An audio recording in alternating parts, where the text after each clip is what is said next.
The lips of wisdom are closed except to the ears of understanding. Published by the Yogi Publication Society Masonic Temple, Chicago, Illinois, 1912. Dedication to Hermes Trismegistus, known by the ancient Egyptians as the Great Great and Master of Masters. This little volume of Hermetic teachings is reverently dedicated. The Kybalion. Introduction.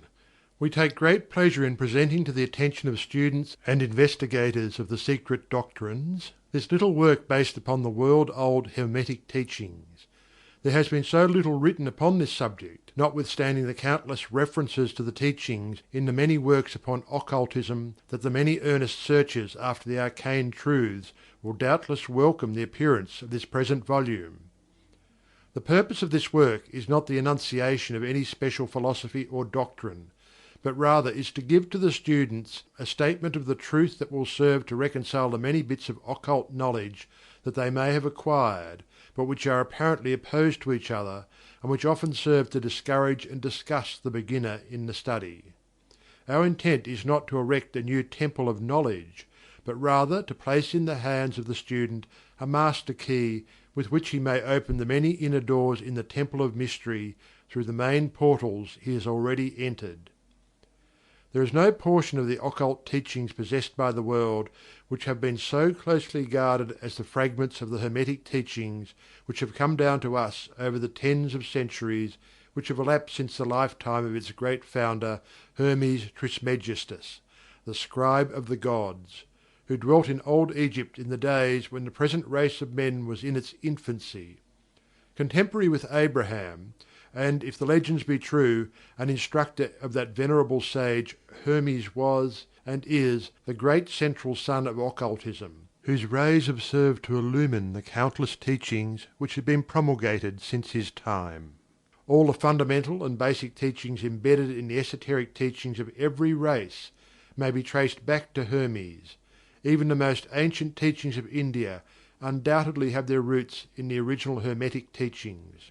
From the land of the Ganges, many advanced occultists wandered to the land of Egypt, and sat at the feet of the Master. From him they obtained the Master Key, which explained and reconciled their divergent views, and thus the secret doctrine was firmly established.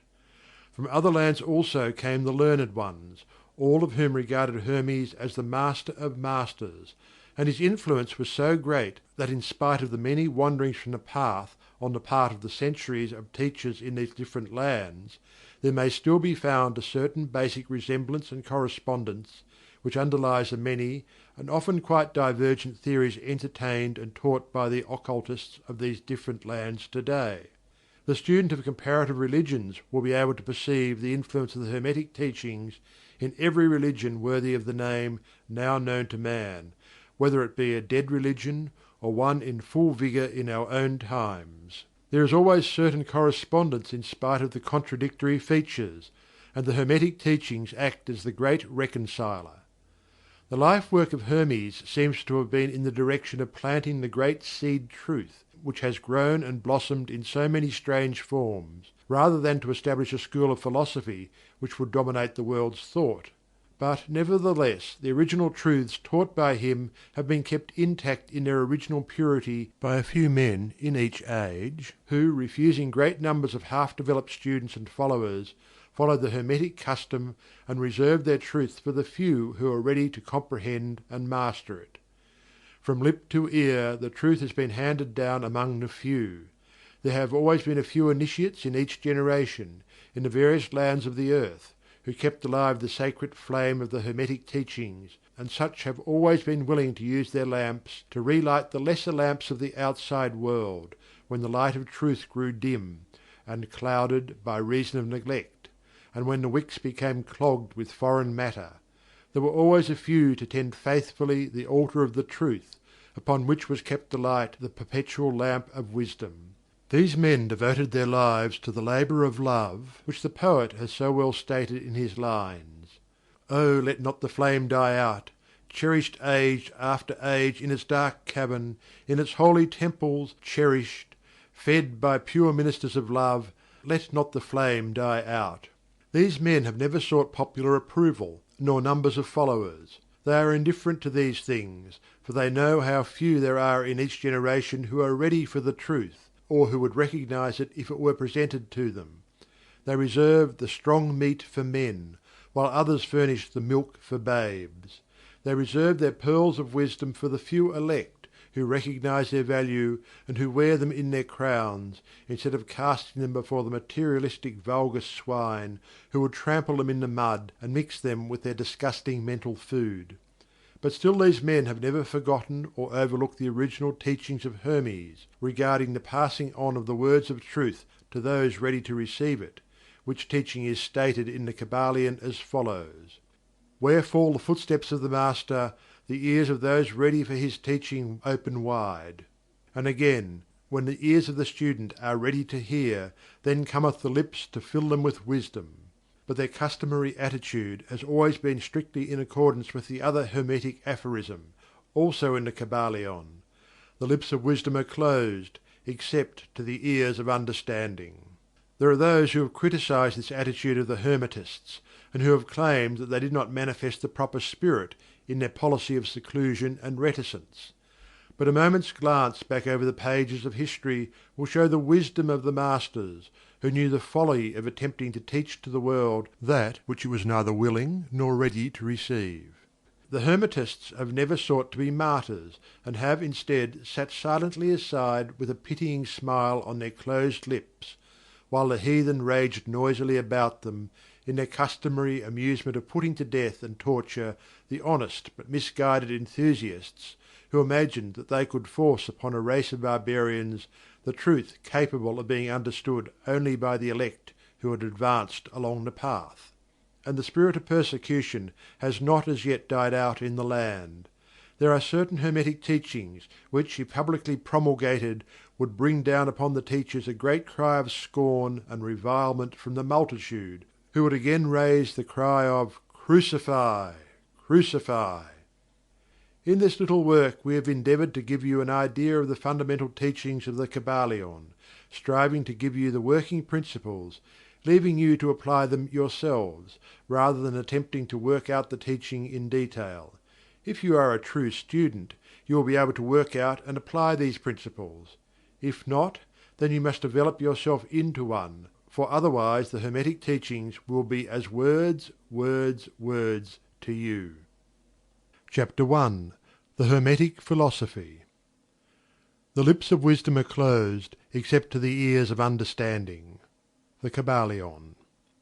From old Egypt have come the fundamental esoteric and occult teachings which have so strongly influenced the philosophies of all races, nations and peoples for several thousand years.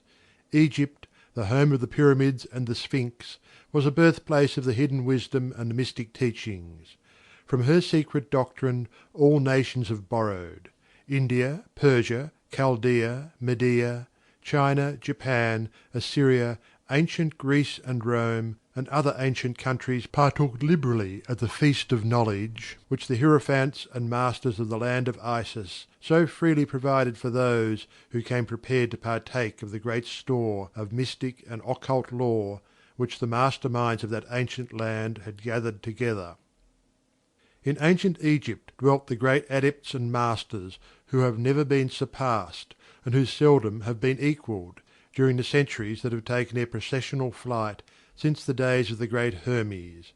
In Egypt was located the great lodge of Lodges of the Mystics. At the doors of her temples entered the neophytes who afterwards, as hierophants, adepts and masters, travelled to the four corners of the earth, carrying with them the precious knowledge which they were ready, anxious and willing to pass on to those who were ready to receive the same.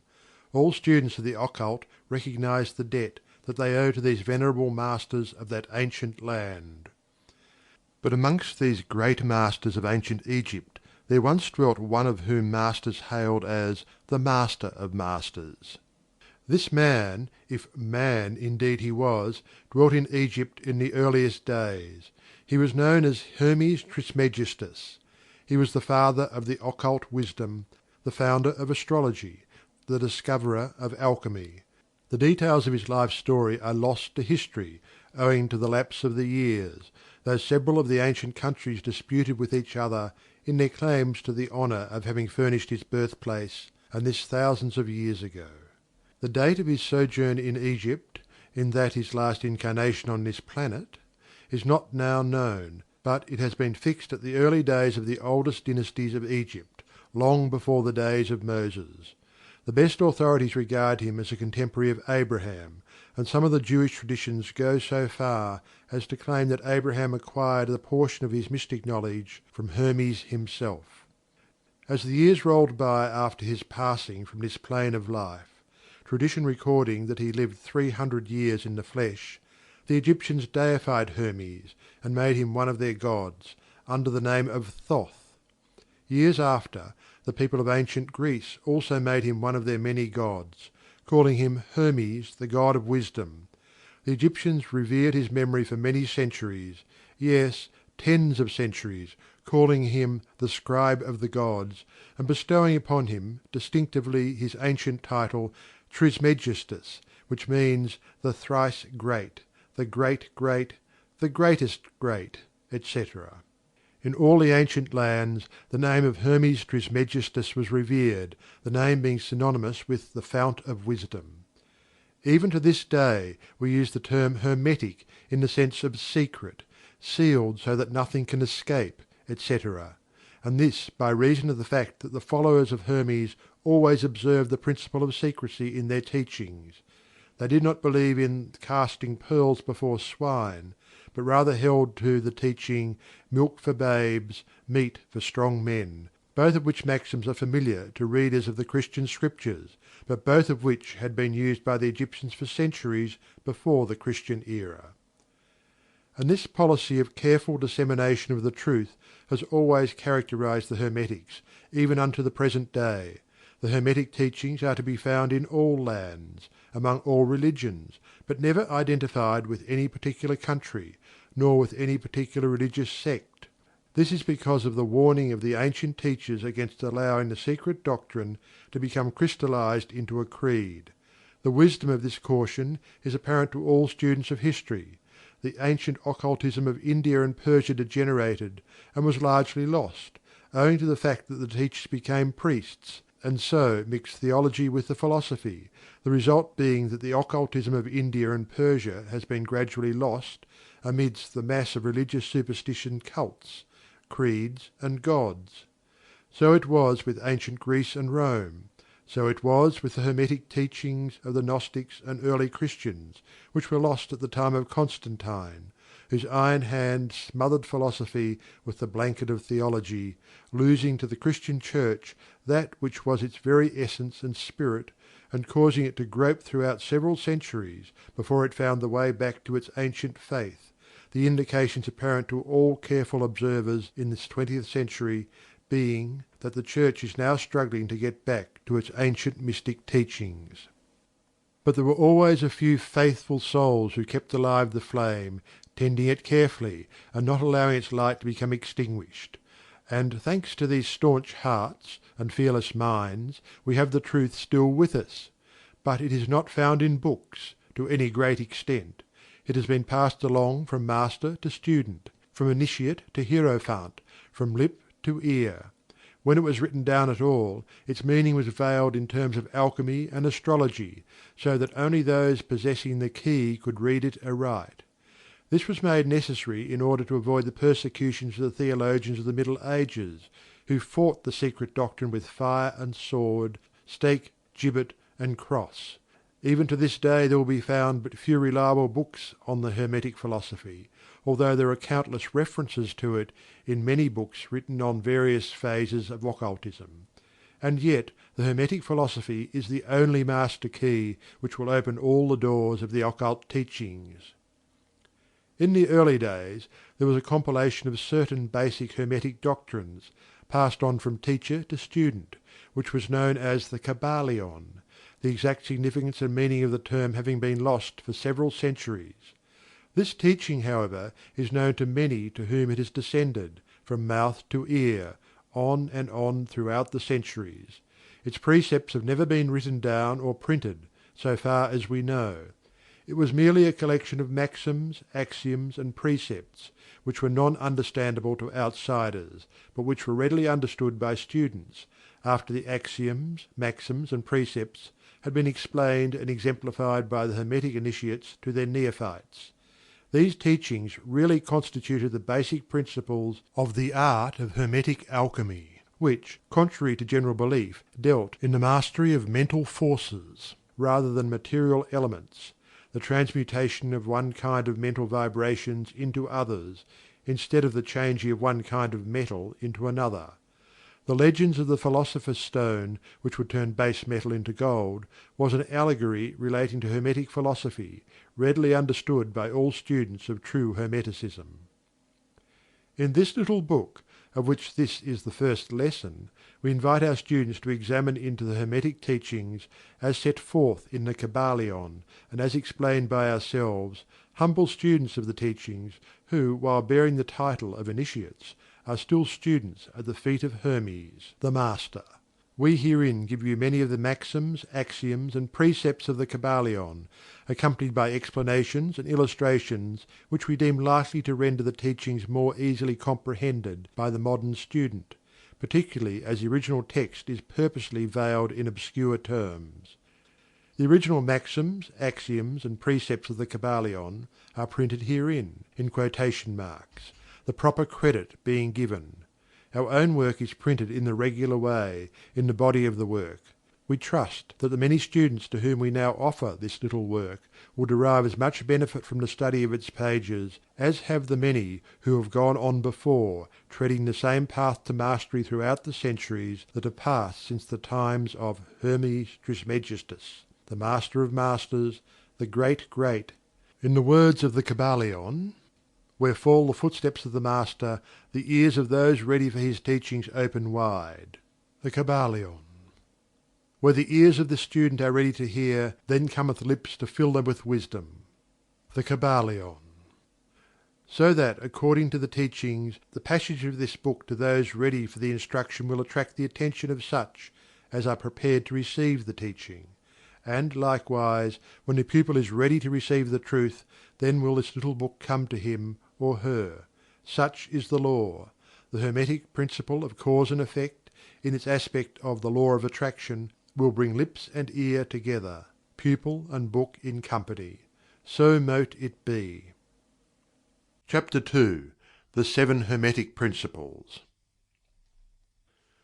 The principles of truth are seven. He who knows these, understandingly, possesses the magic key before whose touch all the doors of the temple fly open. The Kybalion. The seven Hermetic Principles, upon which the entire Hermetic philosophy is based, are as follows: 1. The principle of Mentalism. 2. The principle of Correspondence. 3. The principle of Vibration. 4. The principle of Polarity. 5. The principle of Rhythm. 6. The principle of Cause and Effect. 7. The principle of Gender. These seven principles will be discussed and explained as we proceed with these lessons.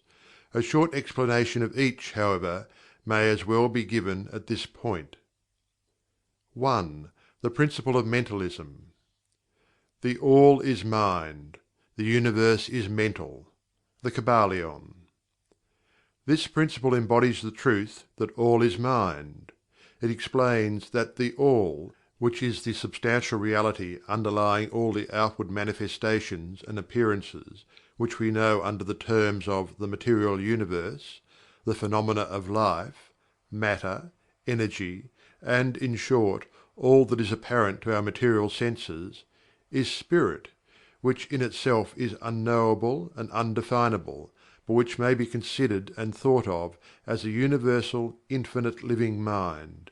It also explains that all the phenomenal world or universe is simply a mental creation of the All, subject to the laws of created things, and that the universe, as a whole, and in its parts or units, has its existence in the mind of the All, in which mind we live and move and have our being.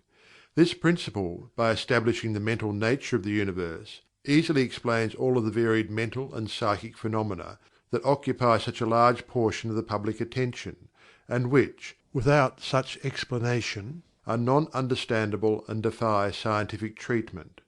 An understanding of this great Hermetic principle of mentalism enables the individual to readily grasp the laws of the mental universe, and to apply the same to his well-being and advancement. The Hermetic student is enabled to apply intelligently the great mental laws, instead of using them in a haphazard manner. With the Master Key in his possession, the student may unlock the many doors of the mental and psychic temple of knowledge, and enter the same freely and intelligently. This principle explains the true nature of energy, power, and matter, and why and how all these are subordinate to the mastery of mind. One of the old Hermetic Masters wrote, long ages ago, "He who grasps the truth of the mental nature of the universe is well advanced on the path to mastery." And these words are as true today as at the time they were first written. Without this Master Key, mastery is impossible, and the student knocks in vain at the many doors of the temple. 2. The Principle of Correspondence. As above, so below; as below, so above. The Kybalion. This principle embodies the truth that there is always a correspondence between the laws and phenomena of the various planes of being and life. The old Hermetic axiom ran in these words: "As above, so below; as below, so above." And the grasping of this principle gives one the means of solving many a dark paradox and hidden secret of nature. There are planes beyond our knowing, but when we apply the principle of correspondence to them, we are able to understand much that would otherwise be unknowable to us. This principle is of universal application and manifestation on the various planes of the material, mental, and spiritual universe, as it is a universal law. The ancient Hermetists considered this principle as one of the most important mental instruments by which man was able to pry aside the obstacles which hid from view the unknown. Its use even tore aside the veil of Isis to the extent that a glimpse of the face of the goddess might be caught. Just as a knowledge of the principles of geometry enables man to measure distant suns and their movements, while seated in his observatory, so a knowledge of the principle of correspondence enables man to reason intelligently from the known to the unknown. Studying the monad, he understands the archangel. 3. The Principle of Vibration. Nothing rests; everything moves; everything vibrates. The Kybalion. This principle embodies the truth that everything is in motion; everything vibrates; nothing is at rest. Facts which modern science endorses, and which each new scientific discovery tends to verify. And yet this Hermetic principle was enunciated thousands of years ago by the masters of ancient Egypt. This principle explains that the differences between different manifestations of matter, energy, mind, and even spirit, result largely from varying rates of vibration, from the All, which is pure spirit, down to the grossest form of matter. All is in vibration. The higher the vibration, the higher the position in the scale. The vibration of spirit is at such an infinite rate of intensity and rapidity that it is practically at rest, just as a rapidly moving wheel seems to be motionless. And at the other end of the scale there are gross forms of matter whose vibrations are so low as to seem at rest. Between these poles there are millions upon millions of varying degrees of vibration. From corpuscle and electron, atom and molecule, to worlds and universes, everything is in vibratory motion. This is also true on the planes of energy and force, which are but varying degrees of vibration, and also on the mental planes, whose states depend upon vibration, and even on to the spiritual planes. An understanding of this principle, with the appropriate formulas, enables Hermetic students to control their own mental vibrations as well as those of others. The Masters also apply this principle to the conquering of natural phenomena in various ways. He who understands the principle of vibration has grasped the scepter of power, says one of the old writers. 4. The Principle of Polarity. Everything is dual; everything has poles; Everything has its pair of opposites. Like and unlike are the same. Opposites are identical in nature, but different in degree. Extremes meet. All truths are but half-truths. All paradoxes may be reconciled. The Kybalion. This principle embodies the truth that everything is dual. Everything has two poles. Everything has its pair of opposites, all of which were old Hermetic axioms. It explains the old paradoxes that have perplexed so many, which have been stated as follows: thesis and antithesis are identical in nature, but different in degree. Opposites are the same, differing only in degree. The pairs of opposites may be reconciled. Extremes meet. Everything is and isn't at the same time. All truths are but half-truths. Every truth is half false. There are two sides to everything, etc., etc., etc. It explains that in everything there are two poles, or opposite aspects, and that opposites are really only the two extremes of the same thing, with many varying degrees between them. To illustrate: heat and cold, although opposites, are really the same thing, the differences consisting merely of degrees of the same thing. Look at your thermometer and see if you can discover where heat terminates and cold begins. There is no such thing as absolute heat or absolute cold. The two terms heat and cold simply indicate varying degrees of the same thing, and that same thing which manifests as heat and cold is merely a form, variety, and rate of vibration. So heat and cold are simply the two poles of that which we call heat, and the phenomena attendant thereupon are manifestations of the principle of polarity. The same principle manifests in the case of light and darkness, which are the same thing, the difference consisting in the varying degrees between the two poles of the phenomena. Where does darkness leave off and light begin? What is the difference between large and small, between hard and soft, between black and white, between sharp and dull, between noise and quiet, between high and low, between positive and negative? The principle of polarity explains these paradoxes, and no other principle can supersede it. The same principle operates on the mental plane. Let us take a radical and extreme example, that of love and hate, two mental states apparently totally different. Yet there are degrees of hate and degrees of love, and a middle point in which we use the terms like or dislike, which shade into each other so gradually that sometimes we are at a loss to know whether we like or dislike, or neither.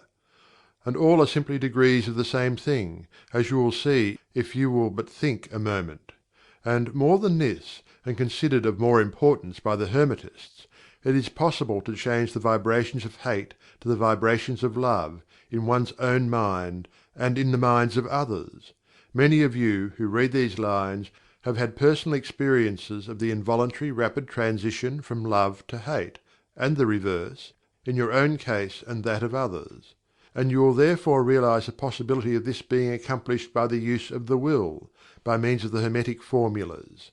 Good and evil are but the poles of the same thing, and the Hermetist understands the art of transmuting evil into good, by means of an application of the principle of polarity. In short, the art of polarization becomes a phase of mental alchemy, known and practiced by the ancient and modern Hermetic masters.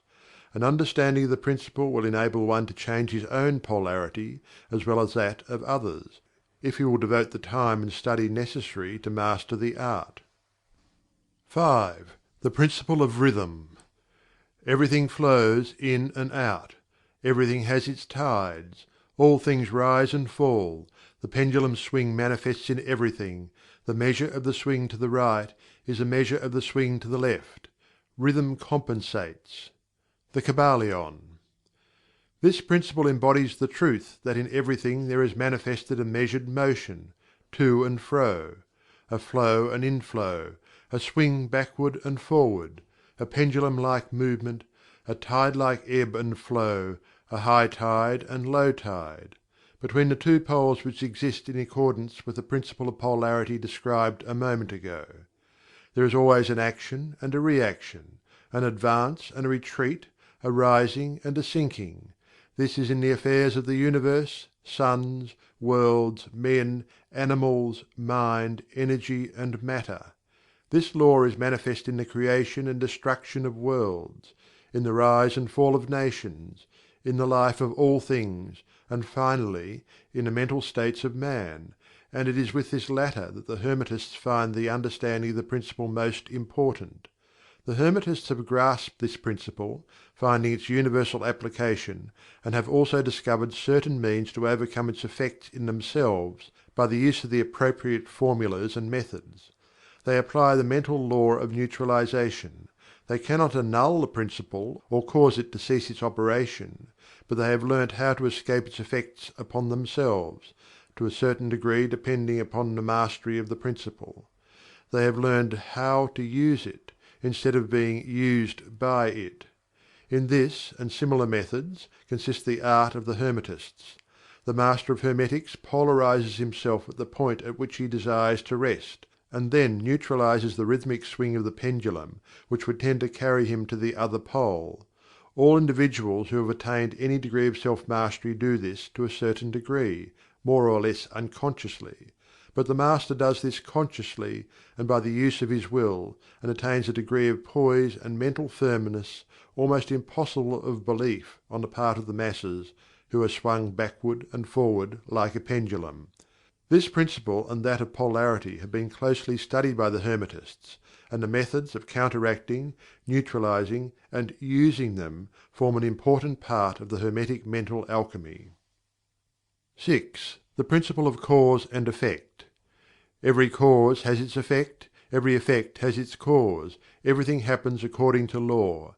Chance is but a name for law not recognized. There are many planes of causation, but nothing escapes the law. The Kybalion. This principle embodies the fact that there is a cause for every effect, an effect from every cause. It explains that everything happens according to law, that nothing ever merely happens, that there is no such thing as chance, that while there are various planes of cause and effect, the higher dominating the lower planes, still nothing ever entirely escapes the law.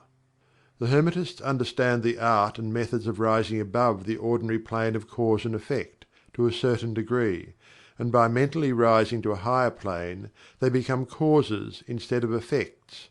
The masses of people are carried along, obedient to environment, the wills and desires of others stronger than themselves, heredity, suggestion, and other outward causes moving them about like pawns on the chessboard of life.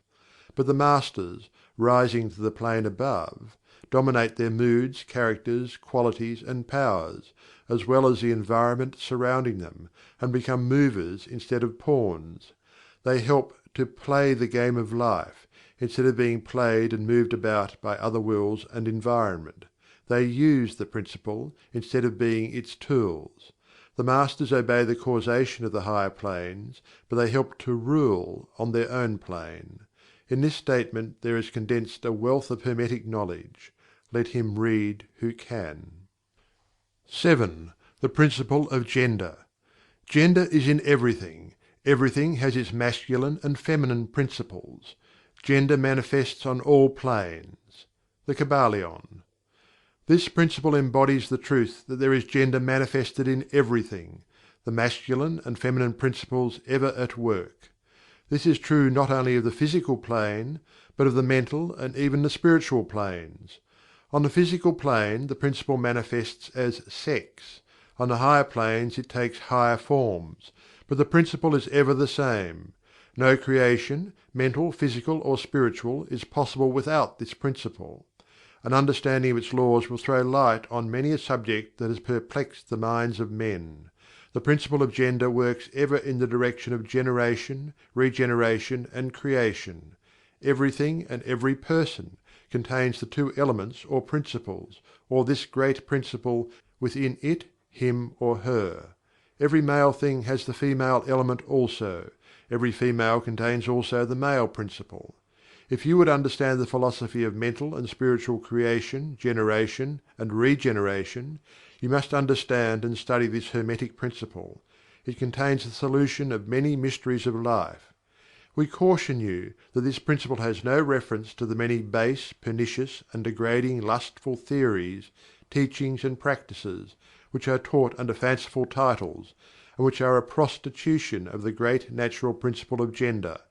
Such base revivals of the ancient infamous forms of phallicism tend to ruin mind, body, and soul, and the Hermetic philosophy has ever sounded the warning note against these degraded teachings which tend towards lust, licentiousness, and perversion of nature's principles.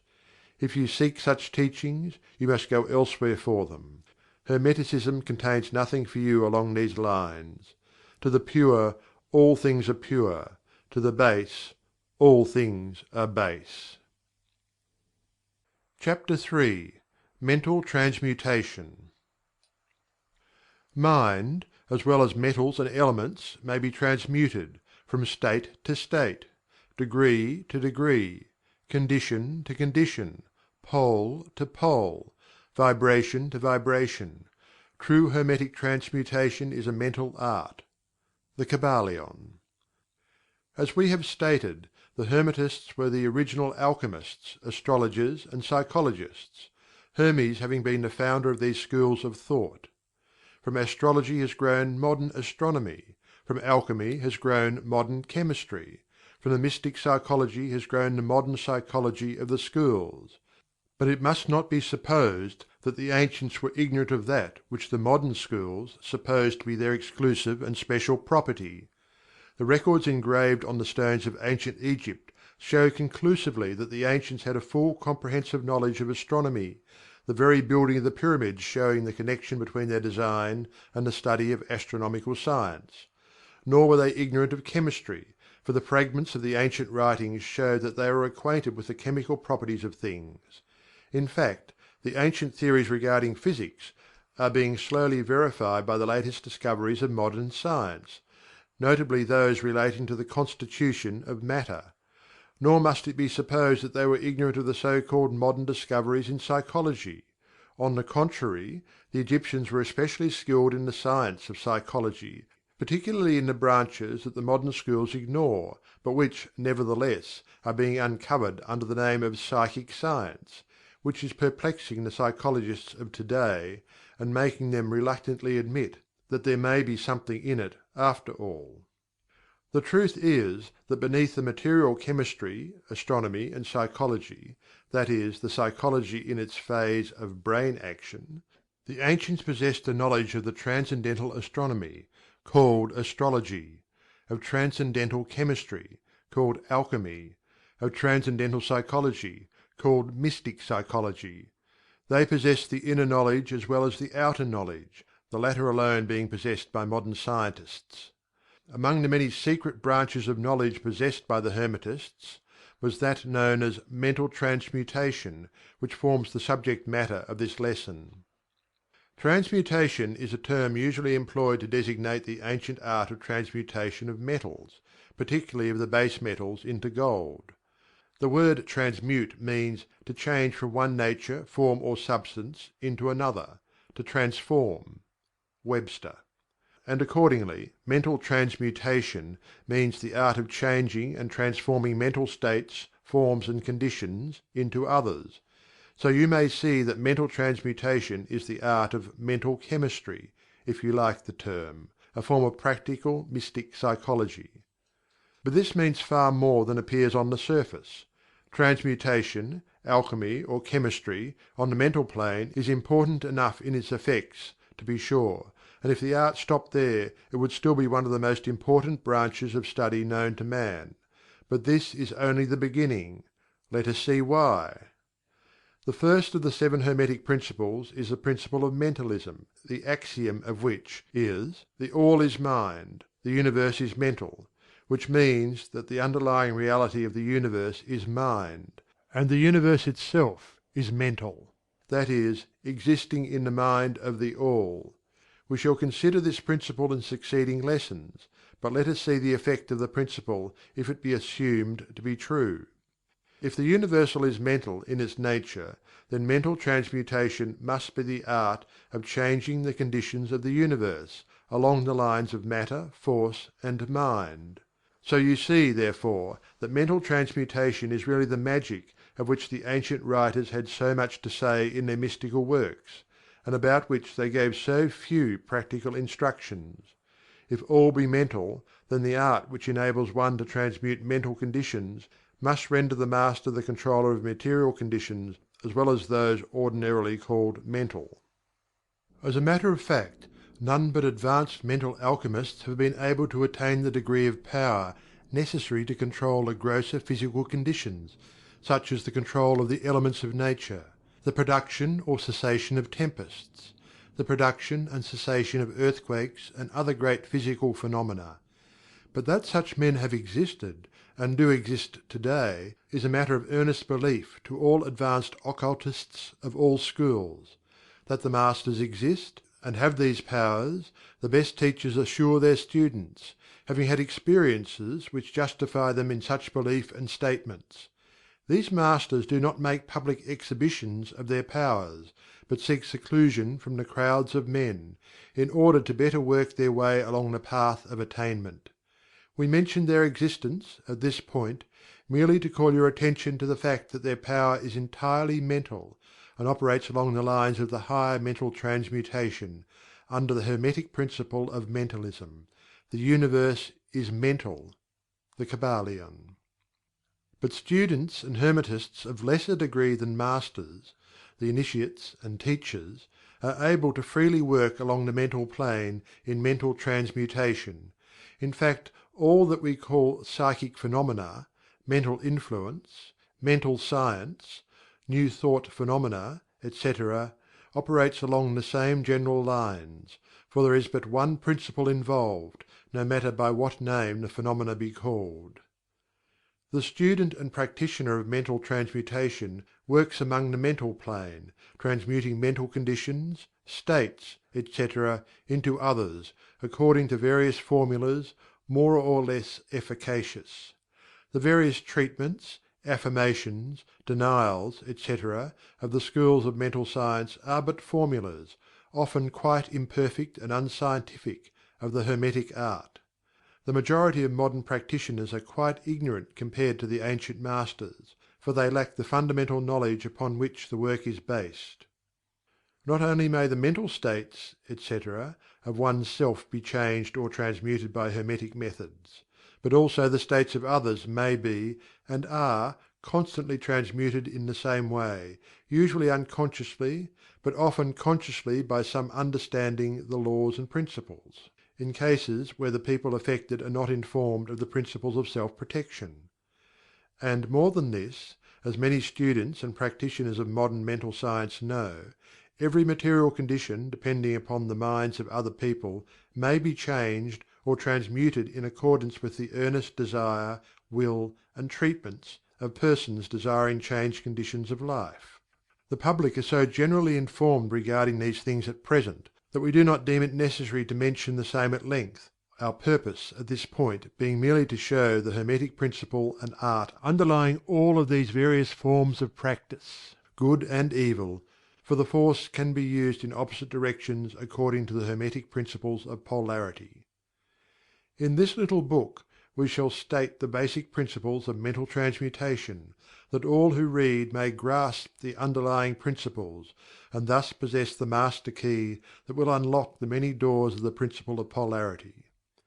We shall now proceed to a consideration of the first of the Hermetic Seven Principles, the principle of Mentalism, in which is explained the truth that the All is Mind, the Universe is Mental, in the words of the Kybalion. We ask the close attention and careful study of this great principle on the part of our students, for it is really the basic principle of the whole Hermetic philosophy, and of the Hermetic art of mental transmutation. Chapter IV. The All. Under and back of the universe of time, space, and change is ever to be found the substantial reality, the fundamental truth. The Kybalion. Substance means that which underlies all outward manifestations, the essence, the essential reality, the thing in itself, etc. Substantial means actually existing, being the essential element, being real, etc. Reality means the state of being real, true, enduring, valid, fixed, permanent, actual, etc. Under and behind all outward appearances or manifestations there must always be a substantial reality. This is the law. Man, considering the universe, of which he is a unit, sees nothing but change in matter, forces, and mental states. He sees that nothing really is, but that everything is becoming and changing. Nothing stands still. Everything is being born, growing, dying. The very instant a thing reaches its height, it begins to decline. The law of rhythm is in constant operation. There is no reality, enduring quality, fixity, or substantiality in anything. Nothing is permanent but change. He sees all things evolving from other things, and resolving into other things. A constant action and reaction, inflow and outflow. Building up and tearing down, creation and destruction, birth, growth, and death. Nothing endures but change. And if he be a thinking man, he realizes that all of these changing things must be but outward appearances or manifestations of some underlying power, some substantial reality. All thinkers, in all lands and in all times, have assumed the necessity for postulating the existence of this substantial reality. All philosophies worthy of the name have been based upon this thought. Men have given this substantial reality many names. Some have called it by the name of Deity, under many titles. Others have called it the Infinite and Eternal Energy. Others have tried to call it Matter. But all have acknowledged its existence. It is self-evident. It needs no argument. In these lessons we have followed the example of some of the world's greatest thinkers, both ancient and modern, the Hermetic Masters, and have called this underlying power, this substantial reality, by the Hermetic name of the All, which term we consider the most comprehensive of the many terms applied by man to that which transcends names and terms. We accept and teach the view of the great Hermetic thinkers of all times, as well as of those illumined souls who have reached higher planes of being, both of whom assert that the inner nature of the All is unknowable. This must be so, for naught by the All itself can comprehend its own nature and being. The Hermetists believe and teach that the All, in itself, is and must ever be unknowable. They regard all the theories, guesses, and speculations of the theologians and metaphysicians regarding the inner nature of the All as but the childish efforts of mortal minds to grasp the secret of the Infinite. Such efforts have always failed and will always fail, from the very nature of the task. One pursuing such inquiries travels round and around in the labyrinth of thought, until he is lost to all sane reasoning, action, or conduct, and is utterly unfitted for the work of life. He is like the squirrel which frantically runs around and around the circling treadmill wheel of his cage, travelling ever and yet reaching nowhere; at the end a prisoner still, and standing just where he started.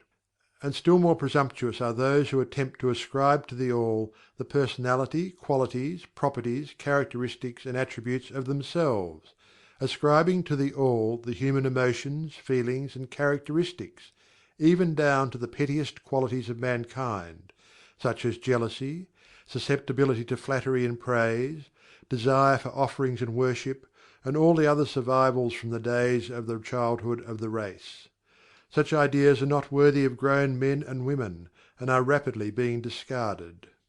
At this point it may be proper for me to state that we make a distinction between religion and theology, between philosophy and metaphysics. Religion, to us, means that intuitional realization of the existence of the All and one's relationship to it, while theology means the attempts of men to ascribe personality, qualities, and characteristics to it, their theories regarding its affairs, will, desires, plans, and designs, and their assumption of the office of middlemen between the All and the people.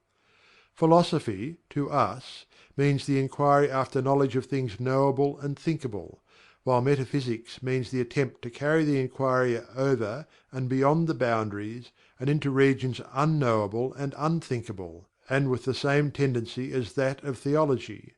And consequently, both religion and philosophy mean to us things having roots in reality, while theology and metaphysics seem like broken reeds, rooted in the quicksands of ignorance, and affording naught but the most insecure support for the mind or soul of man. We do not insist upon our students accepting these definitions. We mention them merely to show our position. At any rate, you shall hear very little about theology and metaphysics in these lessons. That which is the fundamental truth, the substantial reality, is beyond true naming, but the wise men call it the All. The Kybalion. In its essence, the All is unknowable. The Kybalion. But the report of reason must be hospitably received and treated with respect. The Kybalion. The human reason, whose reports we must accept so long as we think at all, informs us as follows regarding the All, and that without attempting to remove the veil of the unknowable. 1. The All must be all that really is. There can be nothing existing outside of the All, else the All would not be the All. 2. The All must be infinite, for there is nothing else to define, confine, bound, limit, or restrict the All. It must be infinite in time, or eternal. It must have always continually existed, for there is nothing else to have ever created it, and something can never evolve from nothing, and if it had ever not been, even for a moment, it would not be now. It must continually exist forever, for there is nothing to destroy it, and it can never not be, even for a moment, because something can never become nothing. It must be infinite in space. It must be everywhere, for there is no place outside of the All. It cannot be otherwise than continuous in space, without break, cessation, separation or interruption, for there is nothing to break, separate or interrupt its continuity, and nothing with which to fill in the gaps. It must be infinite in power, or absolute, for there is nothing to limit, restrict, restrain, confine, disturb, or condition it. It is subject to no other power, for there is no other power. 3. The All must be immutable, or not subject to change in its real nature, for there is nothing to work changes upon it, nothing into which it could change, nor from which it could have changed. It cannot be added to, nor subtracted from, increased nor diminished, nor become greater or lesser in any respect whatsoever. It must have always been, and must always remain, just what it is now. The All. There has never been, is not now, and never will be anything else into which it can change. The All being infinite, absolute, eternal, and unchangeable, it must follow that anything finite, changeable, fleeting, and conditioned cannot be the All. And as there is nothing outside of the All, in reality, then any and all such finite things must be as nothing in reality. Now do not become befogged nor frightened. We are not trying to lead you into the Christian Science field under cover of Hermetic philosophy. There is a reconciliation of this apparently contradictory state of affairs. Be patient. We will reach it in time. We see around us that which is called matter, which forms the physical foundation of all forms. Is the All merely matter? Not at all. Matter cannot manifest life or mind, and as life and mind are manifested in the universe, the All cannot be matter, for nothing rises higher than its own source. Nothing is ever manifested in an effect that is not in the cause. Nothing is evolved as a consequence that is not involved as an antecedent. And then modern science informs us that there is really no such thing as matter, that what we call matter is merely interrupted energy or force, that is, energy or force at a low rate of vibration. As a recent writer has said, matter has melted into mystery. Even material science has abandoned the theory of matter, and now rests upon the basis of energy.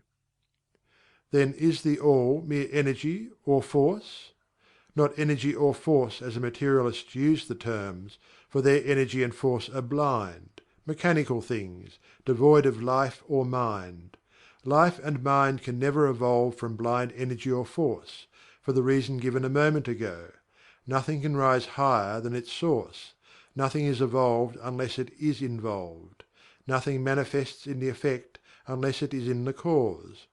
And so the All cannot be mere energy or force, for, if it were, then there would be no such things as life and mind in existence, and we know better than that, for we are alive and using mind to consider this very question, and so are those who claim that energy or force is everything.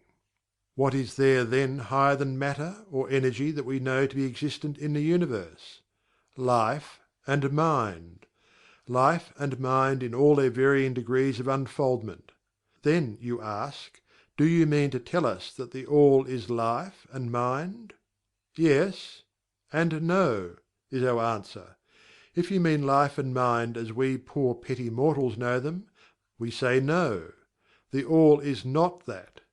But what kind of life and mind do you mean, you ask? The answer is living mind, as far above that which mortals know by those words as life and mind are higher than mechanical forces or matter. Infinite living mind as compared to finite life and mind. We mean that which the illumined souls mean when they reverently pronounce the word Spirit. The All is infinite living mind. The illumined call it Spirit. Chapter 5. The Mental Universe. The universe is mental, held in the mind of the All. The Kybalion. The All is Spirit. But what is Spirit? This question cannot be answered, for the reason that its definition is practically that of the All, which cannot be explained or defined. Spirit is simply a name that men give to the highest conception of infinite living mind. It means the real essence. It means living mind, as much superior to life and mind as we know them, as the latter are superior to mechanical energy and matter. Spirit transcends our understanding, and we use the term merely that we may think or speak of the All. For the purposes of thought and understanding, we are justified in thinking of Spirit as infinite living mind, at the same time acknowledging that we cannot fully understand it. We must either do this or stop thinking of the matter at all. Let us now proceed to a consideration of the nature of the universe, as a whole and in its parts. What is the universe? We have seen that there can be nothing outside of the All. Then is the universe the All? No, this cannot be, because the universe seems to be made up of many, and is constantly changing, and in other ways it does not measure up to the ideas that we are compelled to accept regarding the All, as stated in our last lesson. Then if the universe be not the All, then it must be nothing. Such is the inevitable conclusion of the mind at first thought. But this will not satisfy the question, for we are sensible of the existence of the universe. Then if the universe is neither the All nor nothing, what can it be? Let us examine this question. If the universe exists at all, or seems to exist, it must proceed in some way from the All. It must be a creation of the All. But as something can never come from nothing, from what could the All have created it? Some philosophers have answered this question by saying the All created the universe from itself, that is, from the being and substance of the All. But this will not do, for the All cannot be subtracted from, nor divided, as we have seen. And then again, if this be so, would not each particle in the universe become aware of its being the All? The All could not lose its knowledge of itself, nor actually become an atom or blind force, or lowly living thing. Some men, indeed, realizing that the All is indeed All, and also recognizing that they, the men, existed, have jumped to the conclusion that they and the All were identical, and they have filled the air with shouts of "I am God," to the amusement of the multitude and the sorrow of sages. The claim of the corpuscle that "I am man" would be modest in comparison. But what indeed is the universe, if it be not the All, not yet created by the All, having separated itself into fragments? What else can it be? Of what else can it be made? This is the great question. Let us examine it carefully. We find here that the principle of correspondence (see Lesson 1) comes to our aid here. The old Hermetic axiom, "as above, so below," may be pressed into service at this point. Let us endeavor to get a glimpse of the workings on higher planes by examining those on our own. The principle of correspondence must apply to this as well as to other problems. Let us see. On his own plane of being, how does man create? Well, first, he may create by making something out of outside materials. But this will not do, for there are no materials outside of the All with which it may create. Well then, secondly, man procreates or reproduces his kind by the process of begetting, which is self-multiplication, accomplished by transferring a portion of his substance to his offspring. But this will not do, because the All cannot transfer or subtract a portion of itself, nor can it reproduce or multiply itself. In the first place there would be a taking away, and in the second case a multiplication or addition to the All, both thoughts being an absurdity. Is there no third way in which man creates? Yes, there is. He creates mentally. And in so doing he uses no outside materials, nor does he reproduce himself, and yet his spirit pervades the mental creation. Following the principle of correspondence, we are justified in considering that the All creates the universe mentally, in a manner akin to the process whereby man creates mental images. And here is where the report of reason tallies precisely with the report of the illumined, as shown by their teachings and writings. Such are the teachings of the wise men. Such was the teaching of Hermes. The All can create in no other way except mentally, without either using material, and there is none to use, or else reproducing itself, which is also impossible. There is no escape from this conclusion of the reason, which, as we have said, agrees with the highest teachings of the illumined. Just as you, student, may create a universe of your own in your mentality, so does the All create universes in its own mentality. But your universe is a mental creation of a finite mind, whereas that of the All is the creation of an infinite. The two are similar in kind, but infinitely different in degree. We shall examine more closely into the process of creation and manifestation as we proceed. But this is the point to fix in your minds at this stage. The universe, and all it contains, is a mental creation of the All. Verily, indeed, all is mind.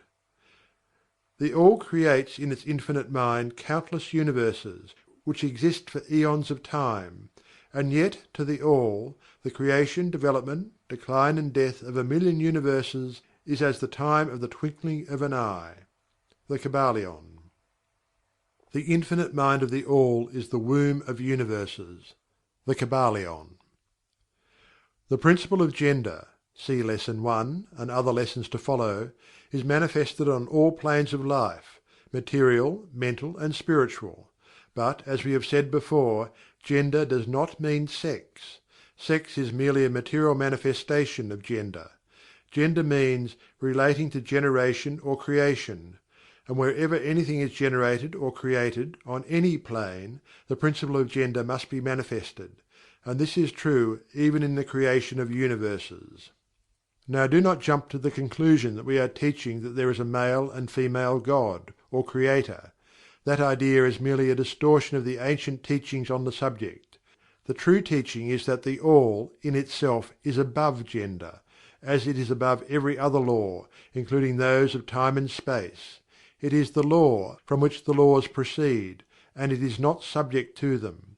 But when the All manifests on the plane of generation or creation, then it acts according to law and principle, for it is moving on a lower plane of being, and consequently it manifests the principle of gender, in its masculine and feminine aspects, on the mental plane, of course. This idea may seem startling to some of you who hear it for the first time, but you have all really passively accepted it in your everyday conceptions. You speak of the Fatherhood of God, and the Motherhood of Nature, of God the Divine Father, and Nature the Universal Mother, and have thus instinctively acknowledged the principle of gender in the universe. Is this not so? But the Hermetic teaching does not imply a real duality. The All is One. The two aspects are merely aspects of manifestation. The teaching is that the masculine principle manifested by the All stands, in a way, apart from the actual mental creation of the universe.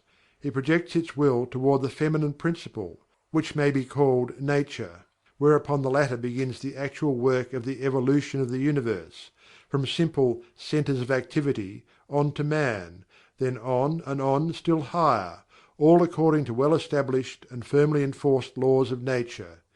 If you prefer the old figures of thought, you may think of the masculine principle as God the Father, and of the feminine principle as Nature, the Universal Mother, from whose womb all things have been born. This is more than a mere poetic figure of speech. It is an idea of the actual process of the creation of the universe. But always remember that the All is but One, and that in its infinite mind the universe is generated, created, and exists. It may help you to get the proper idea if you will apply the Law of Correspondence to yourself and your own mind. You know that the part of you which you call "I," in a sense, stands apart and witnesses the creation of mental images in your own mind.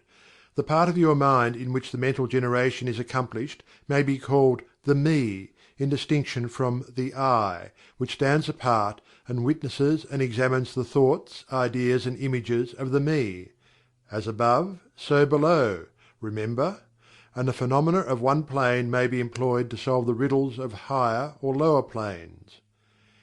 Is it any wonder that you, the child, feel that instinctive reverence for the All, which feeling we call religion, that respect and reverence for the Father Mind? Is it any wonder that, when you consider the works and wonders of nature, you are overcome with a mighty feeling which has its roots away down in your inmost being? It is the Mother Mind that you are pressing close up to, like a babe to the breast. Do not make the mistake of supposing that the little world you see around you, the earth, which is a mere grain of dust in the universe, is the universe itself. There are millions upon millions of such worlds, and greater. And there are millions and millions of such universes in existence within the infinite mind of the All. And even in our own little solar system there are regions and planes of life far higher than ours, and beings compared to which we earthbound mortals are as the slimy life forms that dwell on the ocean's bed when compared to man. There are beings with powers and attributes higher than man has ever dreamed of the gods possessing. And yet these beings were once as you, and still lower, and you will be even as they, and still higher in time, for such is the destiny of man as reported by the illumined.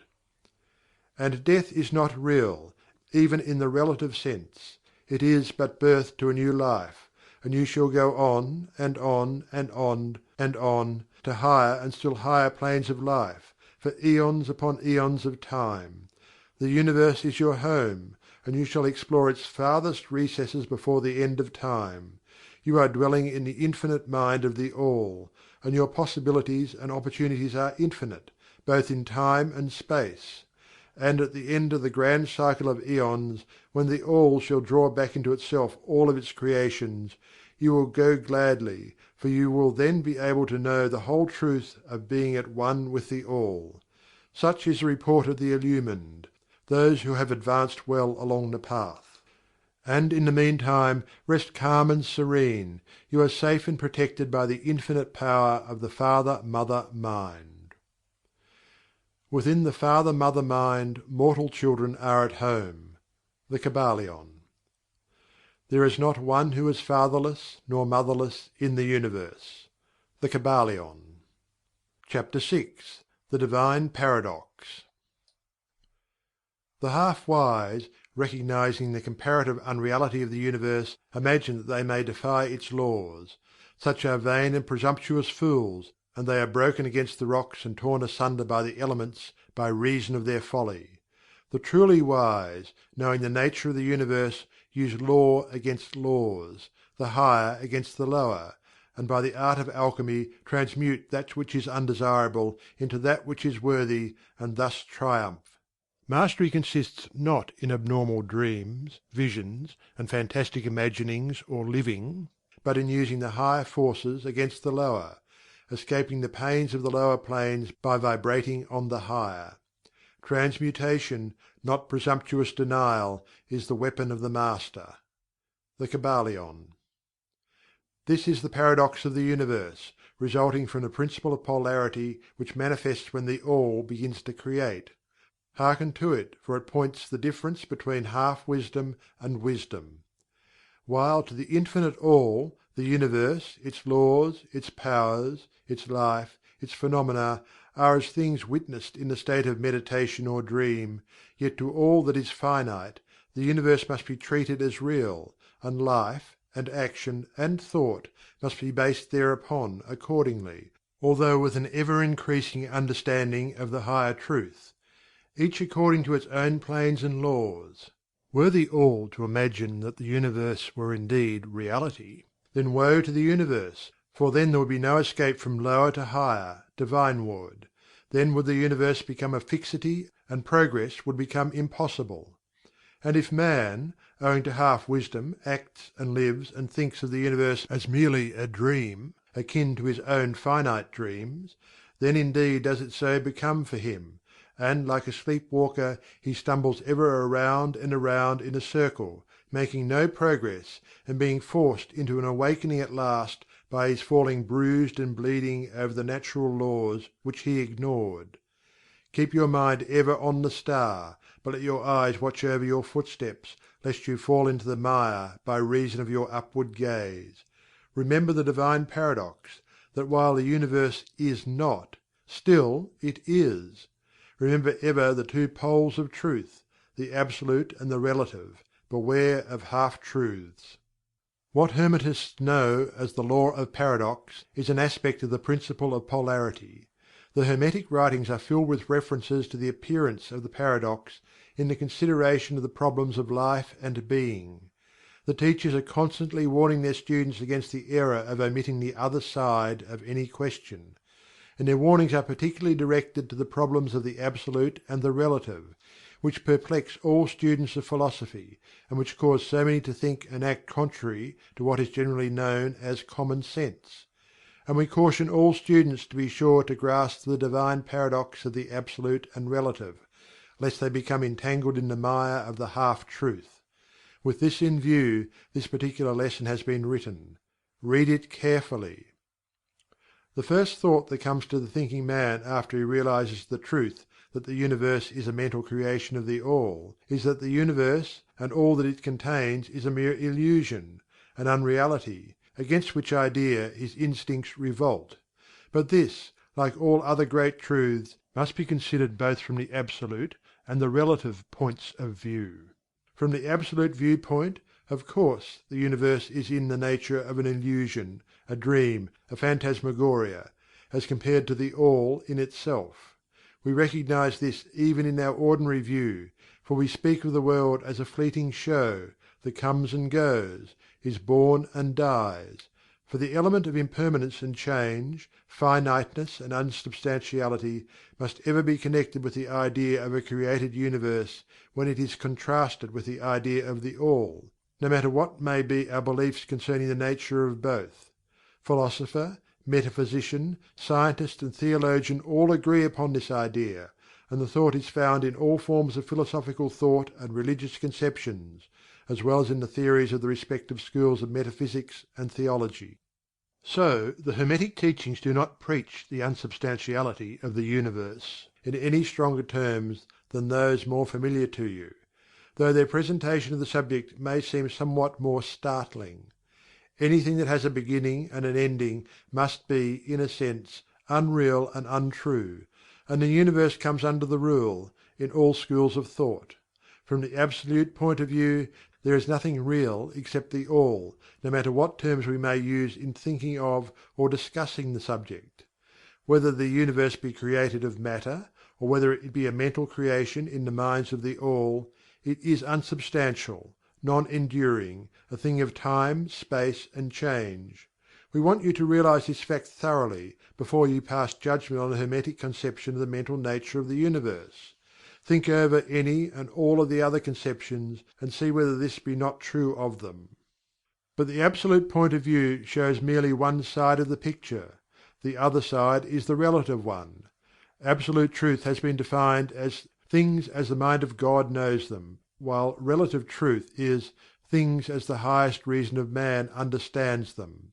And so while to the All the universe must be unreal and illusionary, a mere dream or result of meditation, nevertheless to the finite minds forming a part of that universe, and viewing it through mortal faculties, the universe is very real indeed, and must be so considered.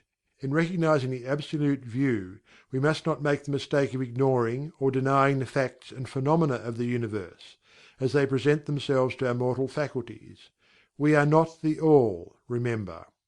To take familiar illustrations, we all recognize the fact that matter exists to our senses. We will fare badly if we do not. And yet even our finite minds understand the scientific dictum that there is no such thing as matter from a scientific point of view. That which we call matter is held to be merely an aggregation of atoms, which atoms themselves are merely a grouping of units of force, called electrons or ions, vibrating and in constant circular motion. We kick a stone and we feel the impact.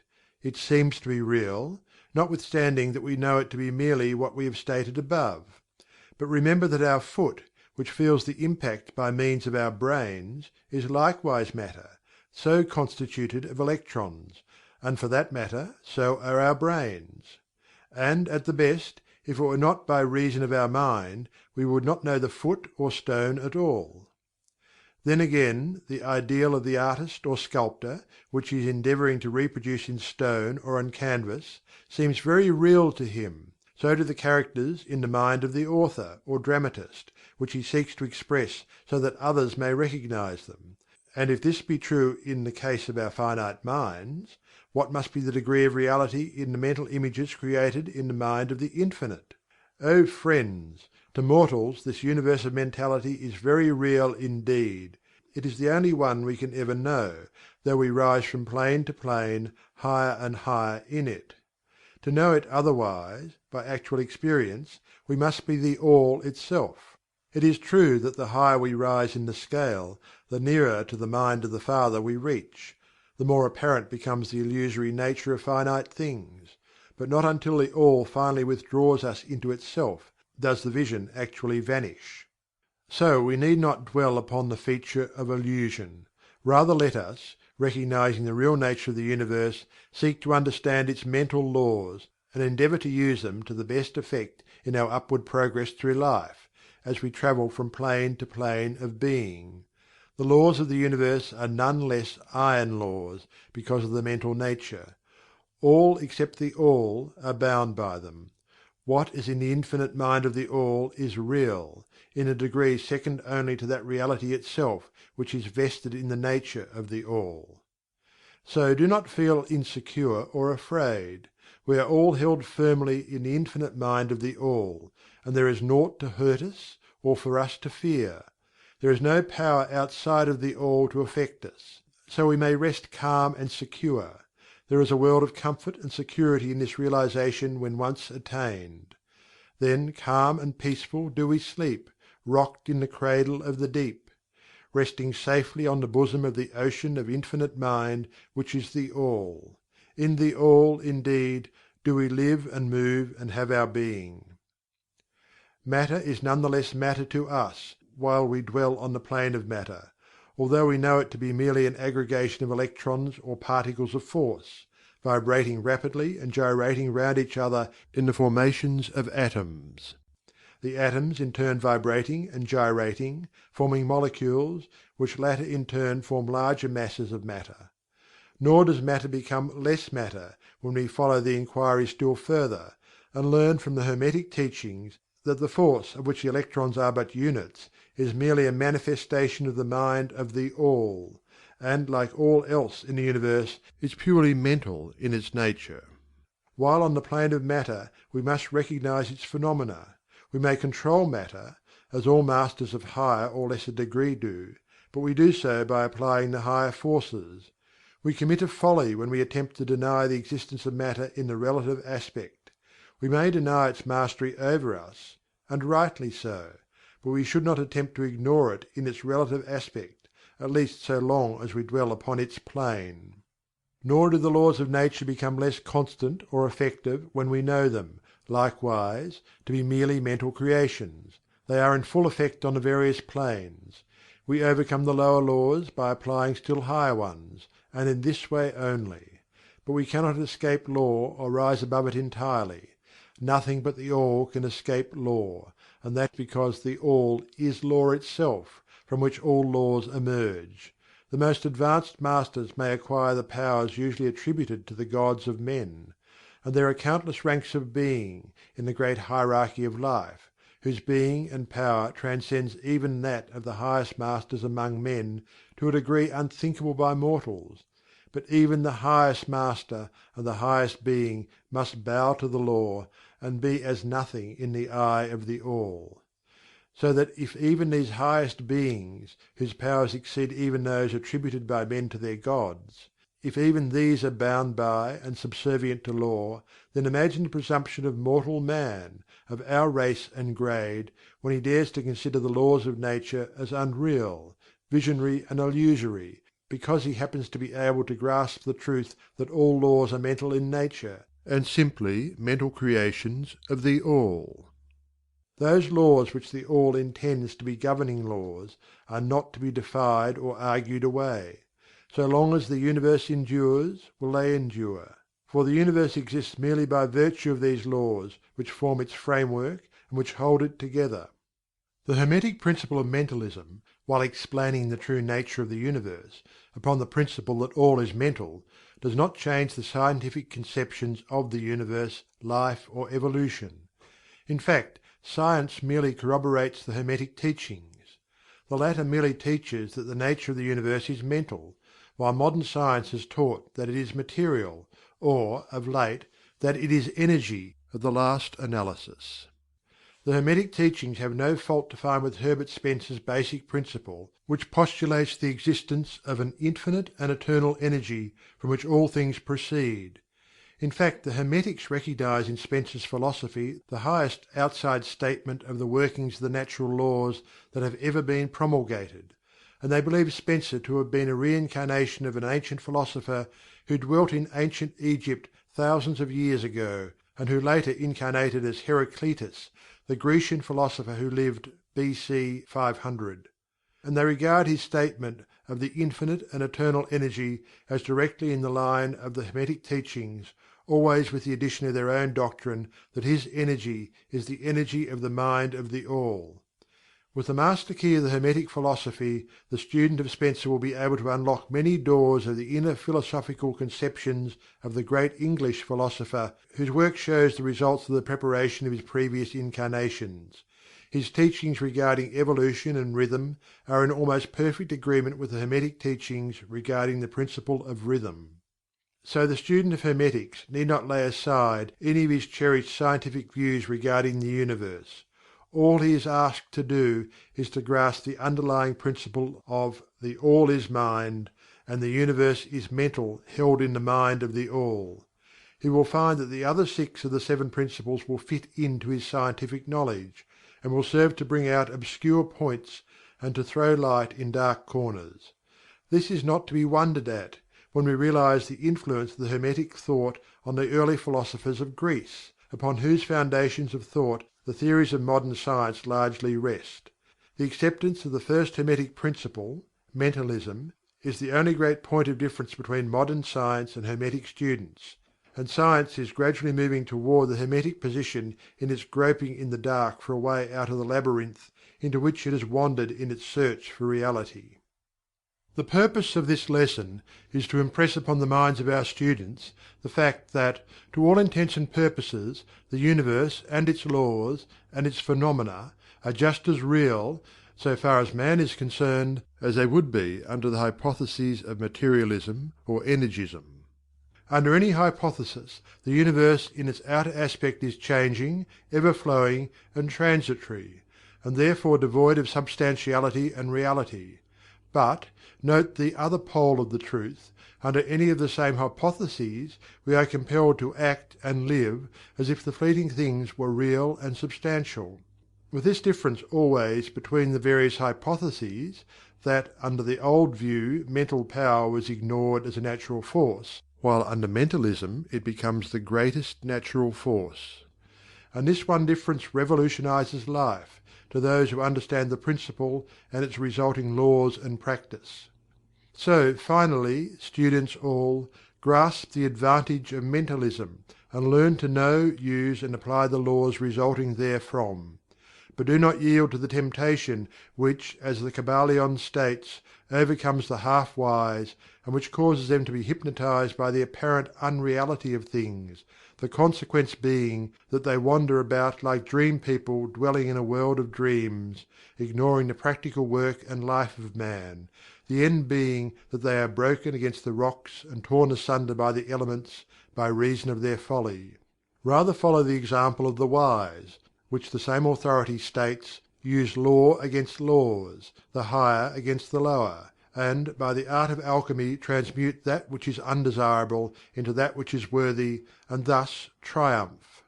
Following the authority, let us avoid the half-wisdom, which is folly, which ignores the truth that mastery consists not in abnormal dreams, visions, and fantastic imaginings or living, but in using the higher forces against the lower, escaping the pains of the lower planes by vibrating on the higher. Remember always, student, that transmutation, not presumptuous denial, is the weapon of the Master. The above quotations are from the Kybalion, and are worthy of being committed to memory by the student. We do not live in a world of dreams, but in an universe which, while relative, is real so far as our lives and actions are concerned. Our business in the universe is not to deny its existence, but to live using its laws to rise from lower to higher, living on, doing the best that we can under the circumstances arising each day, and living, so far as is possible, to our highest ideas and ideals. The true meaning of life is not known to men on this plane, if indeed to any, but the highest authorities and our own intuitions teach us that we will make no mistake in living up to the best that is in us, so far as is possible, and realizing the universal tendency in the same direction in spite of apparent evidences to the contrary. We are all on the path, and the road leads upward ever, with frequent resting places. Read the message of the Kybalion, and follow the example of the wise, avoiding the mistake of the half-wise, who perish by reason of their folly. Chapter VII. The All in All. While all is in the All, it is equally true that the All is in all. To him who truly understands this truth hath come great knowledge. The Kybalion. How often have the majority of people heard repeated the statement that their deity, called by many names, was all in all, and how little have they suspected the inner occult truth concealed by these carelessly uttered words. The commonly used expression is a survival of the ancient Hermetic maxim quoted above. As the Kybalion says, to him who truly understands this truth hath come great knowledge. And this being so, let us seek this truth, the understanding of which means so much. In this statement of truth, this Hermetic maxim, is concealed one of the greatest philosophical, scientific, and religious truths. We have given you the Hermetic teaching regarding the mental nature of the universe, the truth that the universe is mental, held in the mind of the All. As the Kybalion says, in the passage quoted above, all is in the All. But note also the co-related statement, that it is equally true that the All is in all. This apparently contradictory statement is reconcilable under the law of paradox. It is, moreover, an exact Hermetic statement of the relations existing between the All and its mental universe. We have seen how all is in the All. Now let us examine the other aspect of the subject. The Hermetic teachings are to the effect that the All is immanent in, remaining within, inherent abiding within, its universe, and in every part, particle, unit, or combination within the universe. This statement is usually illustrated by the teachers by a reference to the principle of correspondence.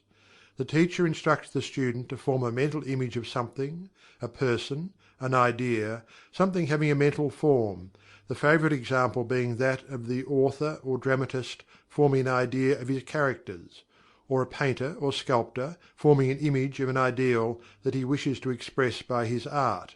In each case the student will find that while the image has its existence and a being, solely within his own mind, yet he, the student, author, dramatist, painter, or sculptor, is in a sense immanent in, remaining within or abiding within, the mental image also.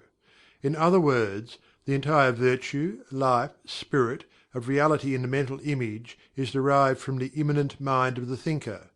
Consider this for a moment until the idea is grasped.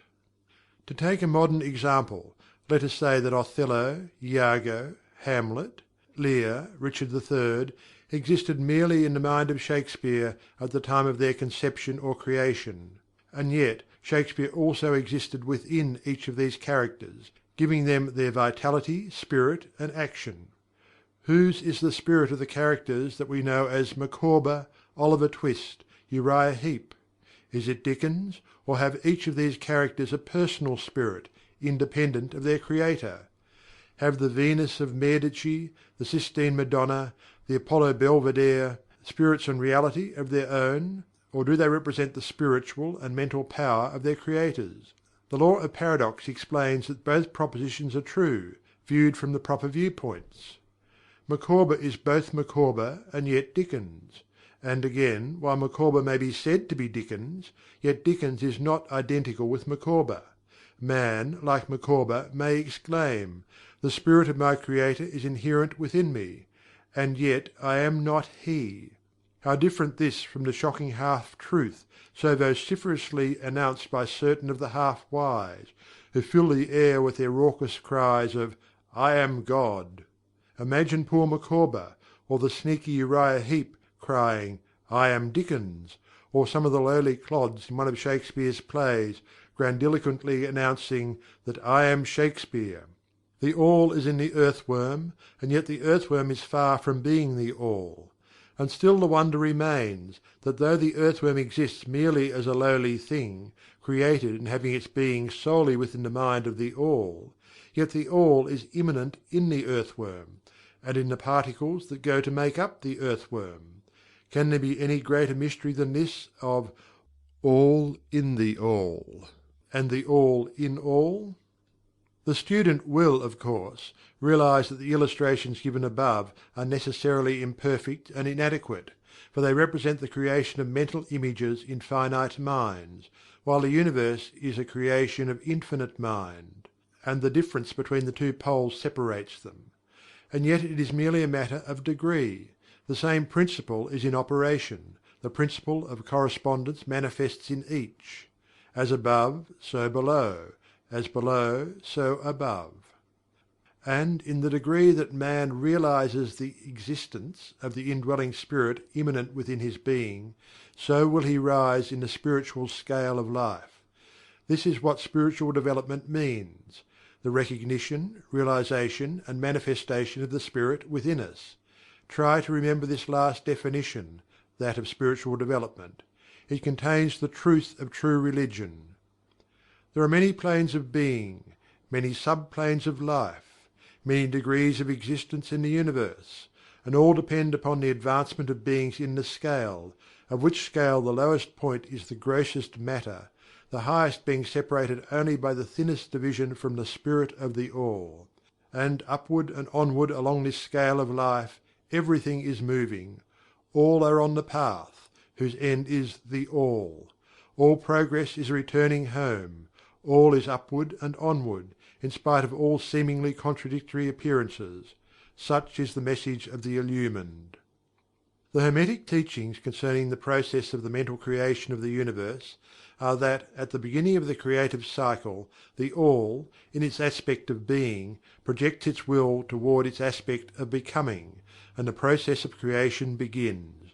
It is taught that the process consists of the lowering of vibration until a very low degree of vibratory energy is reached, at which point the grossest possible form of matter is manifested.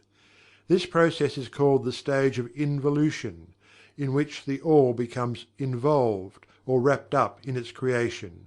This process is believed by the Hermetists to have a correspondence to the mental process of an artist, writer, or inventor, who becomes so wrapped up in his mental creation as to almost forget his own existence, and who, for the time being, almost lives in his creation. Instead of being wrapped, we use the word rapt. Perhaps we will give a better idea of what is meant. This involuntary stage of creation is sometimes called the outpouring of the divine energy, just as the evolutionary state is called the indrawing. The extreme pole of the creative process is considered to be the furthest removed from the All, while the beginning of the evolutionary stage is regarded as the beginning of the return swing of the pendulum of rhythm, a coming home idea, being held in all of the Hermetic teachings. The teachings are that during the outpouring the vibrations become lower and lower until finally the urge ceases and the return swing begins.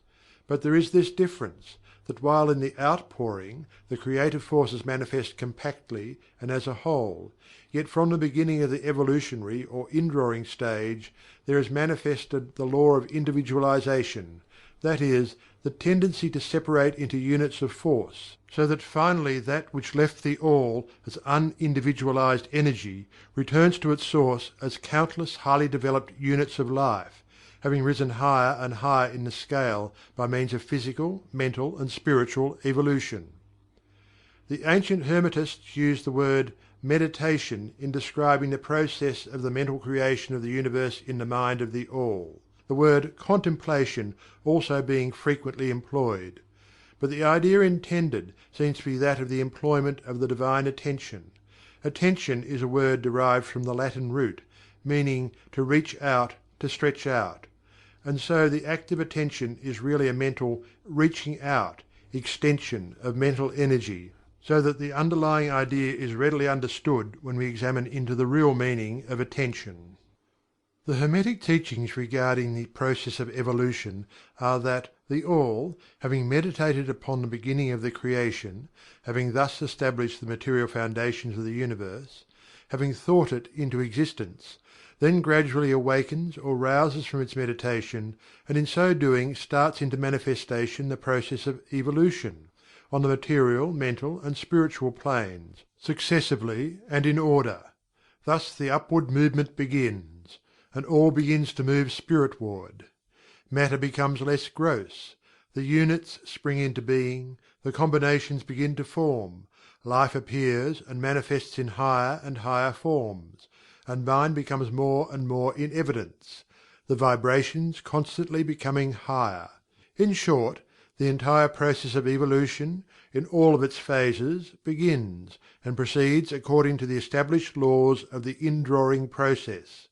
All of this occupies eons upon eons of man's time, each eon containing countless millions of years, but yet the illumined inform us that the entire creation, including involution and evolution of an universe, is but as the twinkle of the eye to the All. At the end of countless cycles of eons of time, the All withdraws its attention, its contemplation and meditation of the universe, for the great work is finished, and all is withdrawn into the All from which it emerged.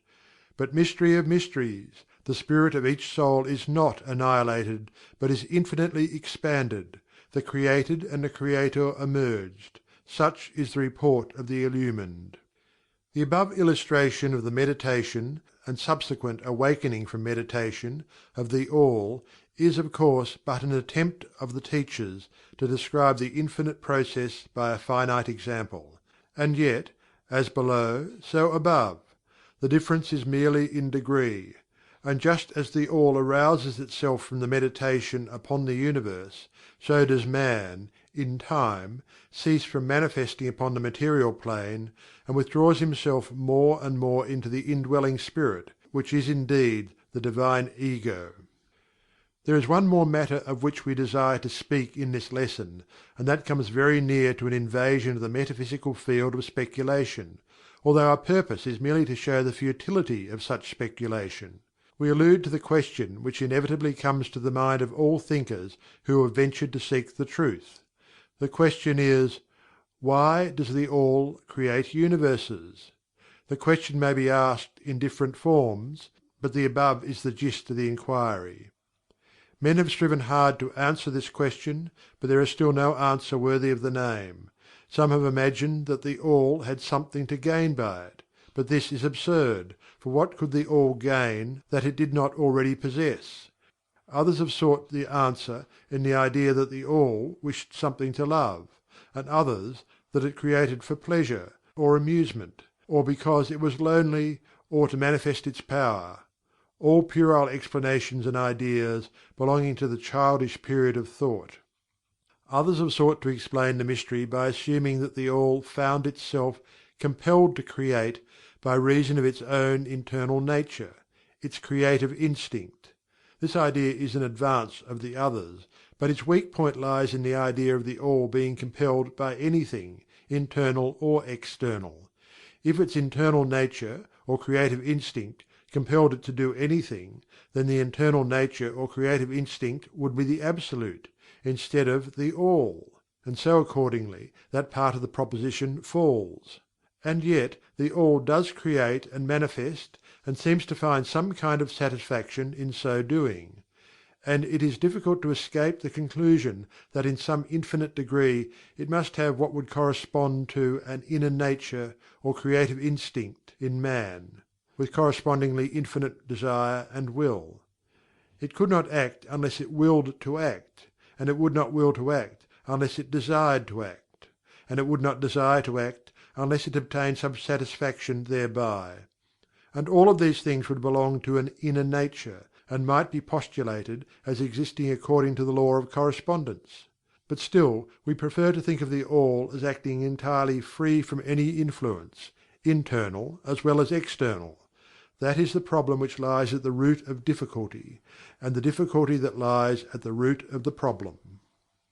Strictly speaking, there cannot be said to be any reason whatsoever for the All to act, for a reason implies a cause, and the All is above cause and effect, except when it wills to become a cause, at which time the principle is set into motion. So, you see, the matter is unthinkable, just as the All is unknowable. Just as we say the All merely is, so we are compelled to say that the All acts because it acts. At the last, the All is all reason in itself, all law in itself, all action in itself, and it may be said truthfully that the All is its own reason, its own law, its own act, or still further that the All, its reason, its act, is law, are one, all being names for the same thing. In the opinion of those who are giving you these present lessons, the answer is locked up in the inner self of the All, along with its secret of being. The Law of Correspondence, in our opinion, reaches only to that aspect of the All which may be spoken of as the aspect of becoming. Back of that aspect is the aspect of being, in which all laws are lost in law. All principles merge into principle and the All. Principle and being are identical, one and the same. Therefore, metaphysical speculation on this point is futile.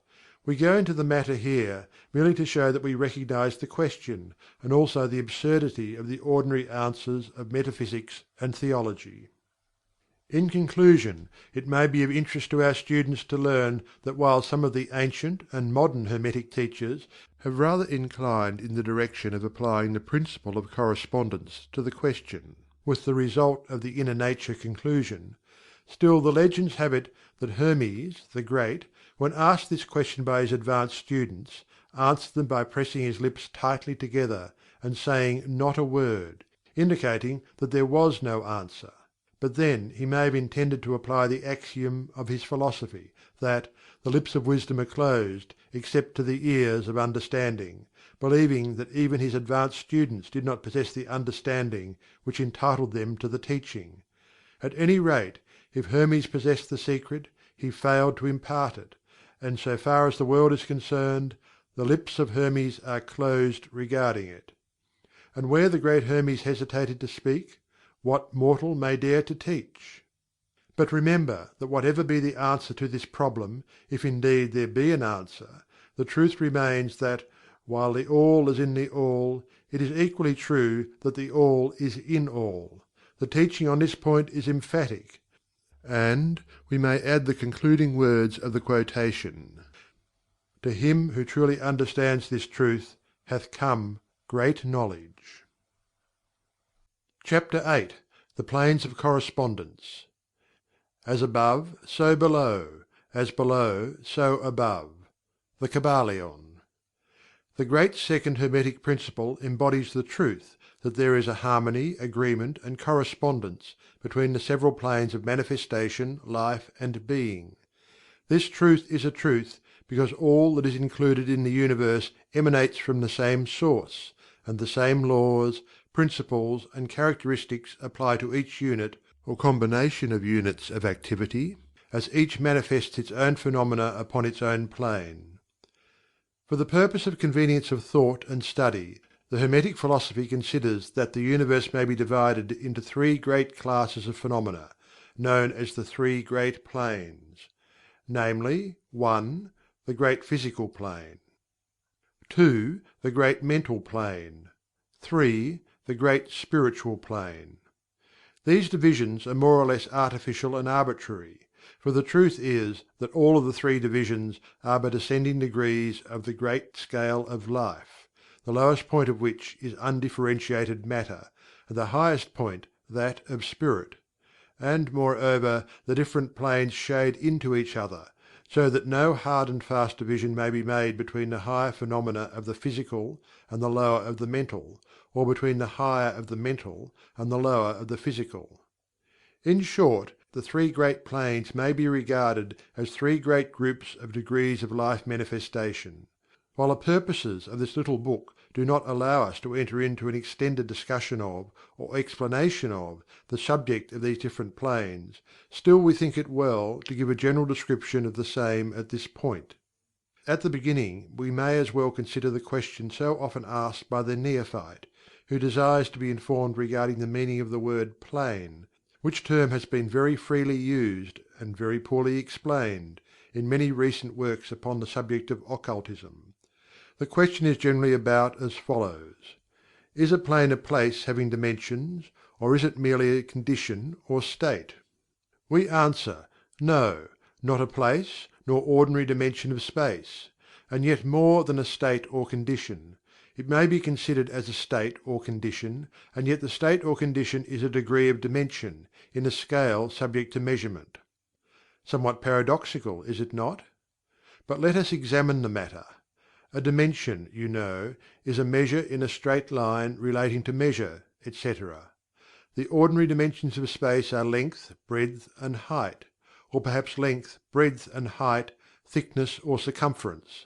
But there is another dimension of created things, or measure in a straight line, known to occultists, and to scientists as well, although the latter have not as yet applied the term dimension to it; and this new dimension, which, by the way, is the much speculated about fourth dimension, is the standard used in determining the degrees or planes.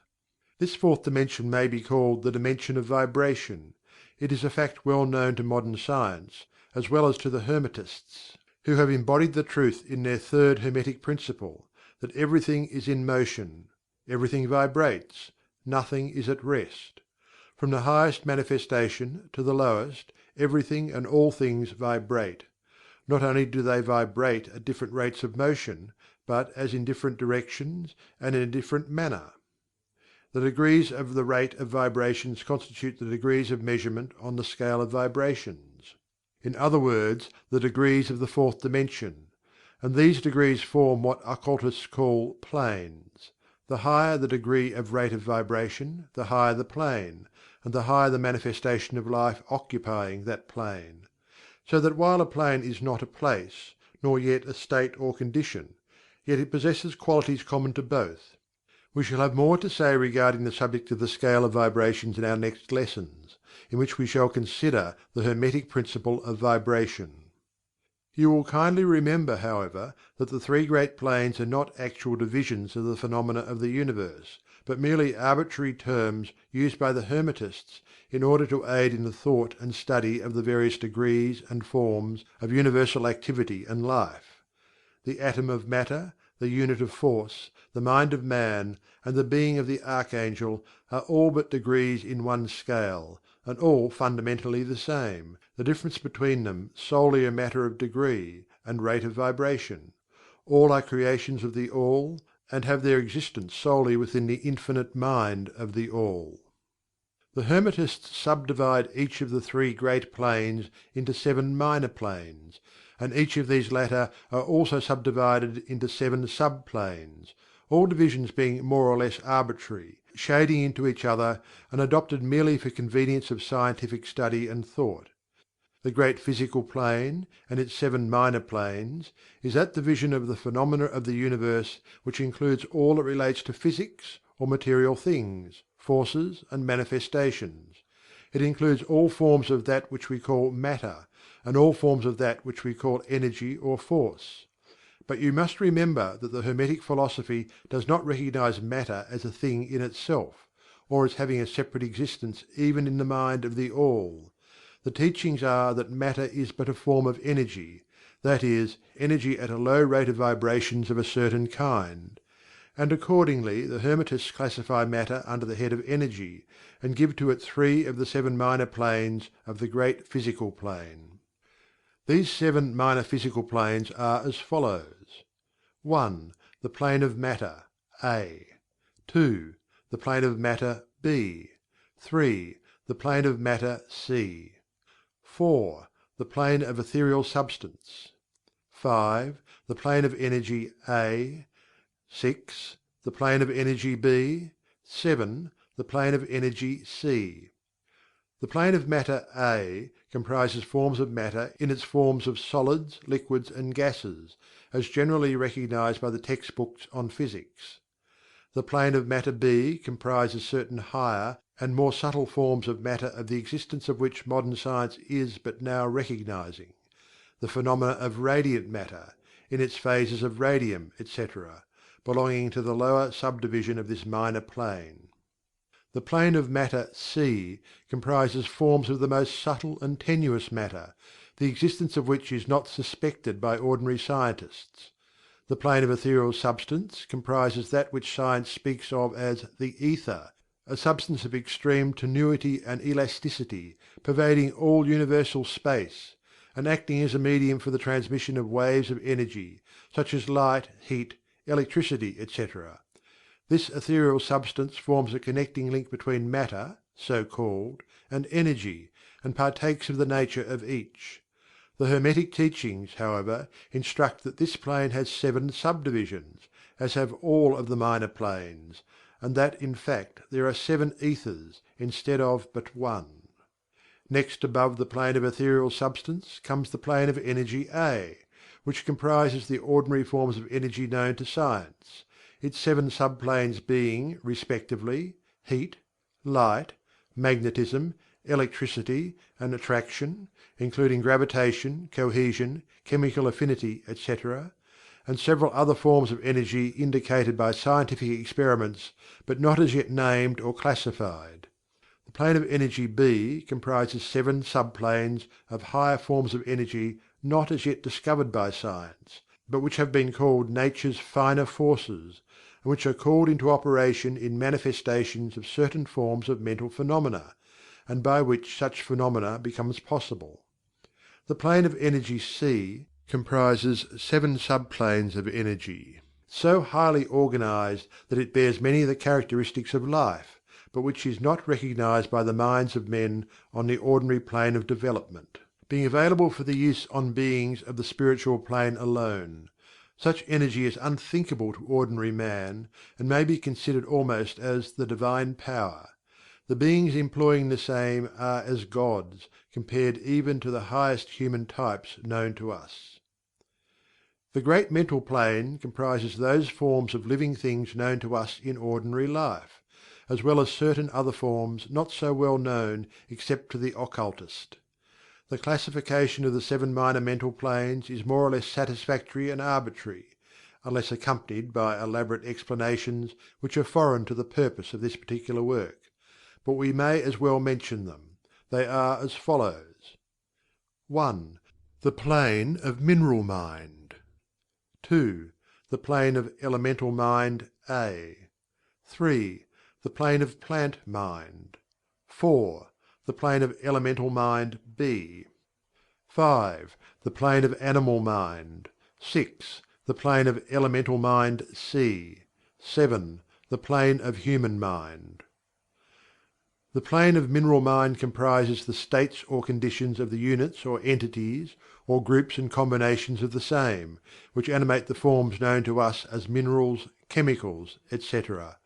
These entities must not be confounded with the molecules, atoms, and corpuscles themselves, the latter being merely the material bodies or forms of these entities, just as a man's body is but his material form, and not himself.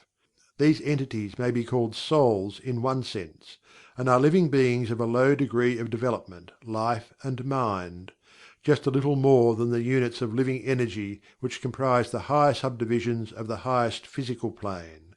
The average mind does not generally attribute the possession of mind, soul, or life to the mineral kingdom, but all occultists recognize the existence of the same, and modern science is rapidly moving forward to the point of view of the Hermetic in this respect.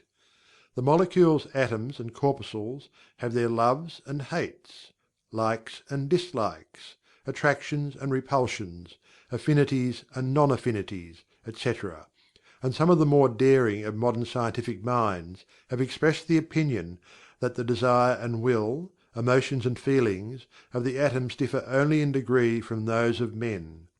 We have no time or space to argue this matter here. All occultists know it to be a fact, and others are referred to some of the more recent scientific works for outside corroboration. There are the usual 7 subdivisions to this plane. The plane of Elemental Mind A comprises the state or condition and degree of mental and vital development of a class of entities unknown to the average man, but recognized to occultists. They are invisible to the ordinary senses of man, but nevertheless exist and play their part of the drama of the universe. Their degree of intelligence is between that of the mineral and chemical entities on the one hand, and of the divisions of the plant kingdom on the other. There are 7 subdivisions to this plane also.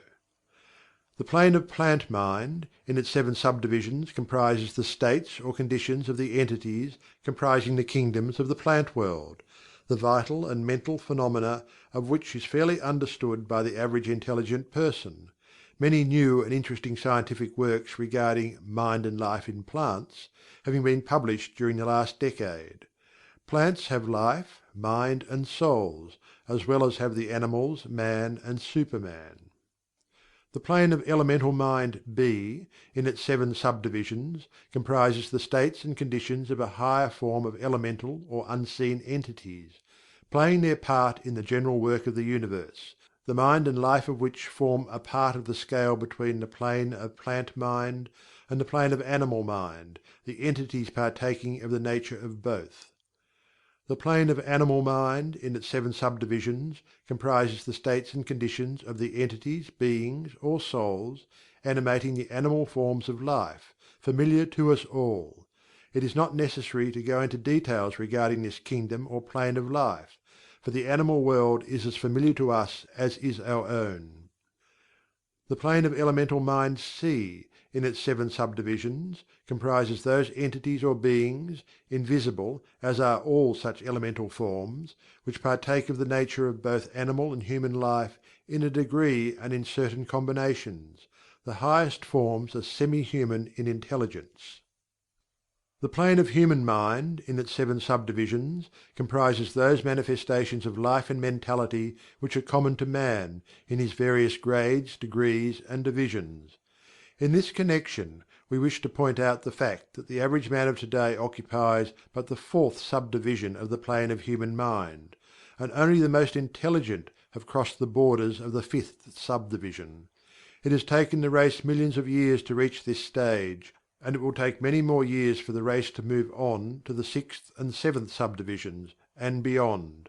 But remember, that there have been races before us which have passed through these degrees, and then on to higher planes. Our own race is the fifth, with stragglers from the fourth, which has set foot upon the path. And then there are a few advanced souls of our own race who have outstripped the masses, and who have passed on to the sixth and seventh subdivision, and some few beings still further on. The man of the sixth subdivision will be the Superman; he of the seventh will be the Overman.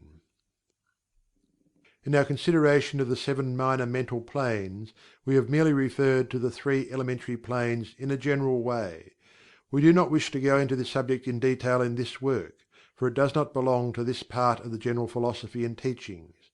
But we may say this much, in order to give you a little clearer idea of the relations of these planes to the more familiar ones. The elementary planes bear the same relation to the planes of mineral, plant, animal, and human mentality and life that the black keys on the piano do to the white keys. The white keys are sufficient to produce music, but there are certain scales, melodies, and harmonies in which the black keys play their part, and in which their presence is necessary. They are also necessary as connecting links of soul condition, entity states, etc., between the several other planes, certain forms of development being attained therein, this last fact giving to the reader, who can "read between the lines," a new light upon the processes of evolution, and a new key to the secret door of the leaps of life between kingdom and kingdom. The great kingdoms of elementals are fully recognized by all occultists, and the esoteric writings are full of mention of them. The readers of Bulwer's "Zanoni" and similar tales will recognize the entities inhabiting these planes of life. Passing on from the great mental plane to the great spiritual plane, what shall we say? How can we explain these higher states of being, life, and mind, to minds as yet unable to grasp and understand the higher subdivisions of the plane of human mind? The task is impossible. We can speak only in the most general terms. How may light be described to a man born blind? How sugar, to a man who has never tasted anything sweet? How harmony, to one born deaf? All that we can say is that the seven minor planes of the great spiritual plane, each minor plane having its seven subdivisions, comprise beings possessing life, mind, and form as far above that of man of today as the latter is above the earthworm, mineral, or even certain forms of energy or matter. The life of these beings so far transcends ours that we cannot even think of the details of the same. Their minds so far transcend ours that to them we scarcely seem to think, and our mental processes seem almost akin to material processes. The matter of which their forms are composed is of the highest planes of matter, nay, some are even said to be clothed in pure energy. What may be said of such beings? On the seven minor planes of the great spiritual plane exist beings of whom we may speak as angels, archangels, demigods. On the lower minor planes dwell those great souls whom we call masters and adepts. Above them come the great hierarchies of the angelic posts, unthinkable to man, and above those come those who may without irreverence be called the gods. So high in the scale of being are they, their being, intelligence, and power being akin to those attributed by the races of men to their conceptions of deity.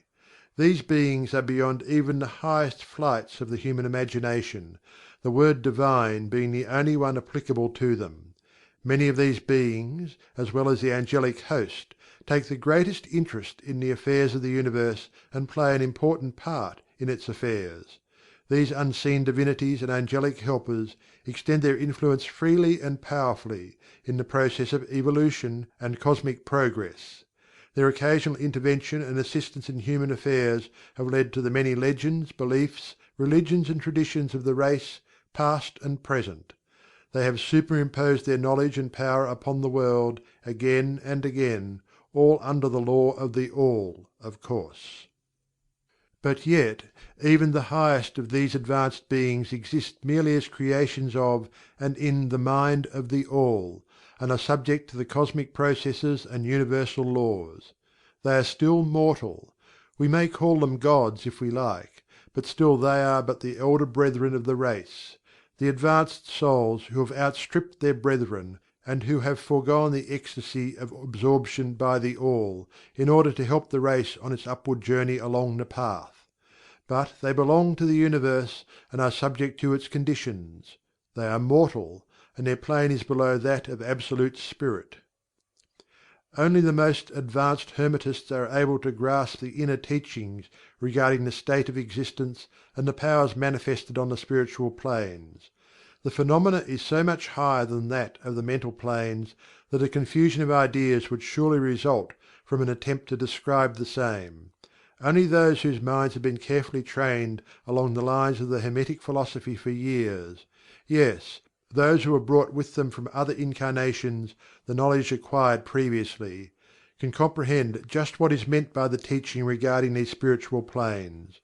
And much of these inner teachings is held by the Hermetists as being too sacred, important, and even dangerous for general public dissemination. The intelligent student may recognize what we mean by this when we state that the meaning of spirit, as used by the Hermetists, is akin to living power, animated force, inner essence, essence of life, etc., which meaning must not be confounded with that usually and commonly employed in connection with the term, that is, religious, ecclesiastical, spirituel, ethereal, holy, etc., etc.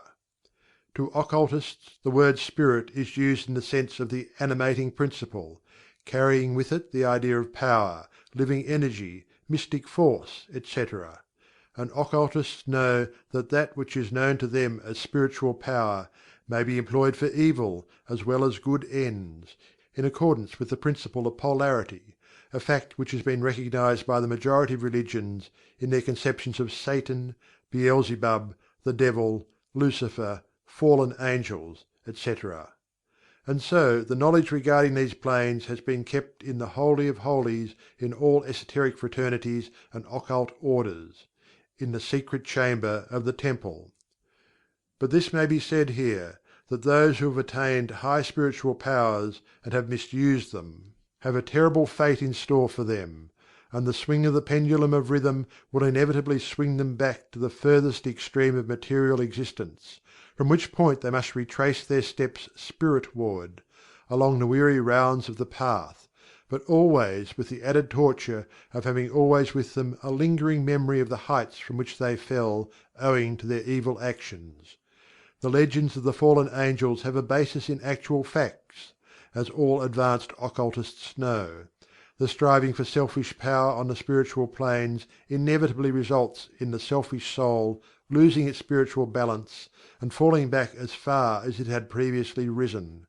But to even such a soul, the opportunity of a return is given, and such souls make the return journey, paying the terrible penalty according to the invariable law. In conclusion, we would again remind you that according to the Principle of Correspondence, which embodies the truth, "As above, so below; as below, so above," all of the Seven Hermetic Principles are in full operation on all of the many planes, physical, mental, and spiritual. The Principle of Mental Substance, of course, applies to all the planes, for all are held in the mind of the All. The Principle of Correspondence manifests in all, for there is a correspondence, harmony, and agreement between the several planes. The Principle of Vibration manifests on all planes; in fact the very differences that go to make the planes arise from vibration, as we have explained. The Principle of Polarity manifests on each plane, the extremes of the poles being apparently opposite and contradictory. The Principle of Rhythm manifests on each plane, the movement of the phenomena having its ebb and flow, rise and fall, incoming and outgoing. The Principle of Cause and Effect manifests on each plane, every effect having its cause, and every cause having its effect. The Principle of Gender manifests on each plane, the creative energy being always manifest, and operating along the lines of its masculine and feminine aspects. As above, so below; as below, so above. This centuries old Hermetic axiom embodies one of the great principles of universal phenomena. As we proceed with our consideration of the remaining principles, we will see even more clearly the truth of the universal nature of this great principle of correspondence. Chapter 9. Vibration. Nothing rests, everything moves, everything vibrates. The Kybalion. The great third Hermetic Principle, the principle of vibration, embodies the truth that motion is manifest in everything in the universe, that nothing is at rest, that everything moves, vibrates, and circles. This Hermetic Principle was recognized by some of the early Greek philosophers, who embodied it in their systems, but then for centuries it was lost sight of by the thinkers outside of the Hermetic ranks. But in the 19th century physical science rediscovered the truth, and the 20th century scientific discoveries have added additional proof of the correctness and truth of this centuries-old Hermetic doctrine. The Hermetic teachings are that not only is everything in constant movement and vibration, but that the differences between the various manifestations of the universal power are due entirely to the varying rate and mode of vibrations. Not only this, but that even the All, in itself, manifests a constant vibration of such an infinite degree of intensity and rapid motion that it may be practically considered as at rest, the teachers directing the attention of the students to the fact that even on the physical plane a rapidly moving object, such as a revolving wheel, seems to be at rest. The teachings are to the effect that Spirit is at one end of the pole of vibration, the other pole being certain extremely gross forms of matter. Between these two poles are millions upon millions of different rates and modes of vibration. Modern science has proven that all that we call matter and energy are but modes of vibratory motion, and some of the more advanced scientists are rapidly moving towards the positions of the occultists who hold that the phenomena of mind are likewise modes of vibration or motion. Let us see what science has to say regarding the question of vibrations in matter and energy.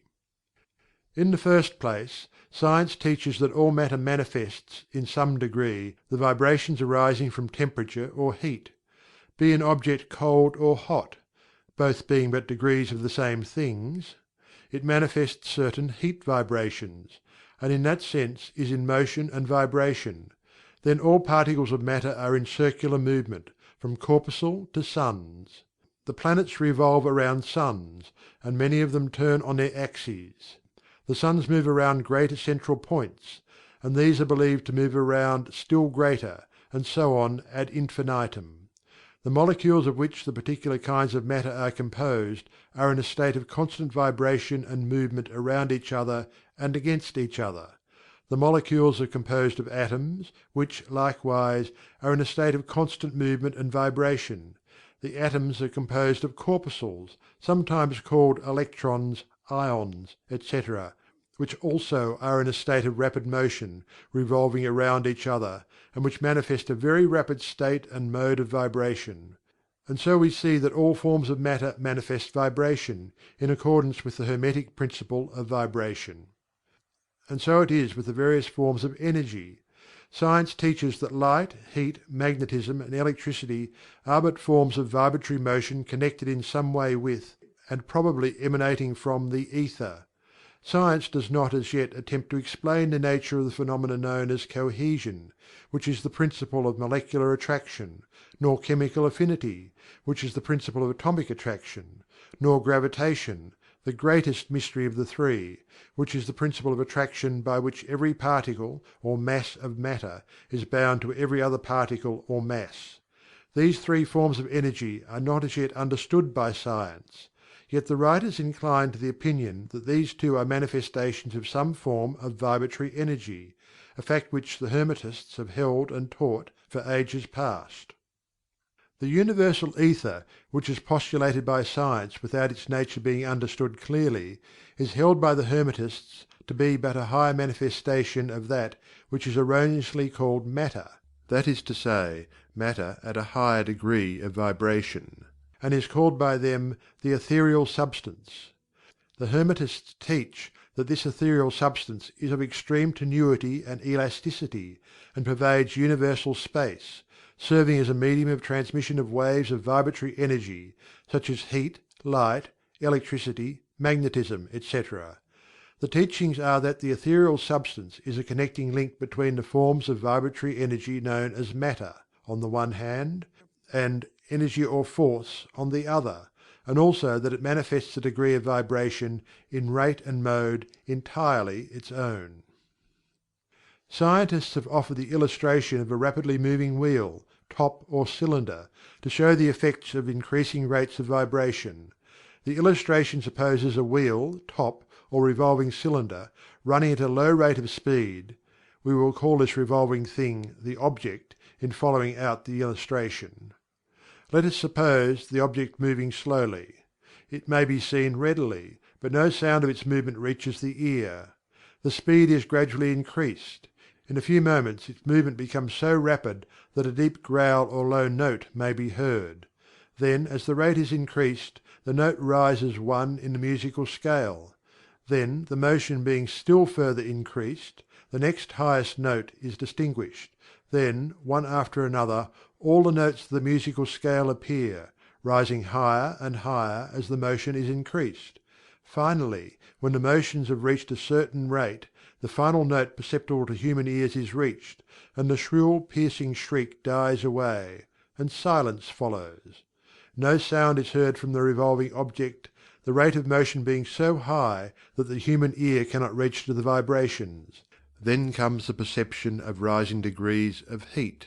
Then, after quite a time, the eye catches a glimpse of the object becoming a dull reddish color.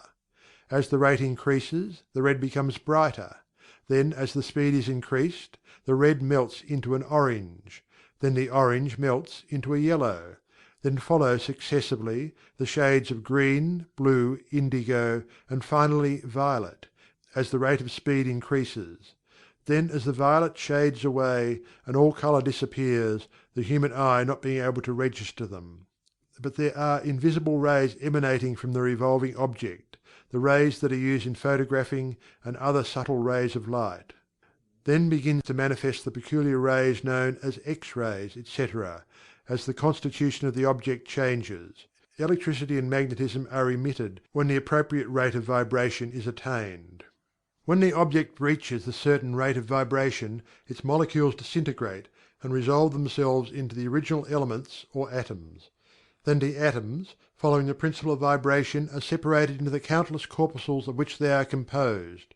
And finally, even the corpuscles disappear, and the object may be said to be composed of the ethereal substance. Science does not dare to follow the illustration further, but the Hermetists teach that if the vibrations be continually increased, the object would mount up the successive states of manifestation, and would in turn manifest the various mental stages, and then on spiritward, until it would finally re enter the All, which is Absolute Spirit. The object, however, would have ceased to be an object long before the state of ethereal substance was reached. But otherwise the illustration is correct, inasmuch as it shows the effect of constantly increased rates and modes of vibration. It must be remembered in the above illustration that at the stages at which the object throws off vibrations of light, heat, etc., it is not actually resolved into those forms of energy, which are much higher in the scale, but simply that it reaches a degree of vibration in which those forms of energy are liberated, in a degree, from the confining influences of its molecules, atoms, and corpuscles, as the case may be. These forms of energy, although much higher in the scale than matter, are imprisoned and confined in the material combinations, by reason of the energies manifesting through and using material forms, but thus becoming entangled and confined in their creations of material forms, which, to an extent, is true of all creations, the creating force becoming involved in its creation. But the Hermetic teachings go much further than do those of modern science. They teach that all manifestation of thought, emotion, reason, will, or desire, or any mental state or condition, are accompanied by vibrations, a portion of which are thrown off, and which tend to affect the minds of other persons by induction. This is the principle which produces the phenomena of telepathy, mental influence, and other forms of the action and power of mind over mind, with which the general public is rapidly becoming acquainted, owing to the wide dissemination of occult knowledge by the various schools, cults, and teachers along these lines at this time.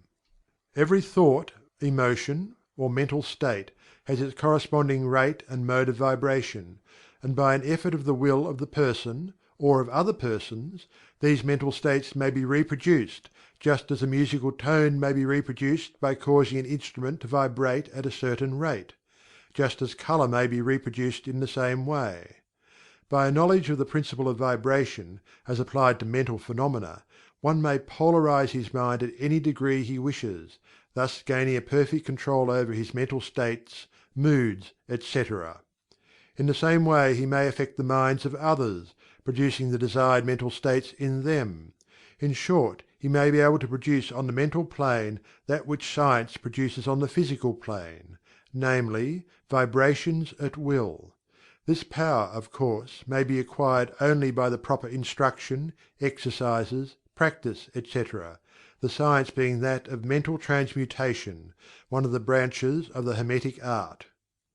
A little reflection on what we have said will show the student that the principle of vibration underlies the wonderful phenomena of the power manifested by the Masters and Adepts, who are able to apparently set aside the laws of nature, but who in reality are simply using one law against another, one principle against others, and who accomplish their results by changing the vibrations of material objects or forms of energy, and thus perform what are commonly called miracles.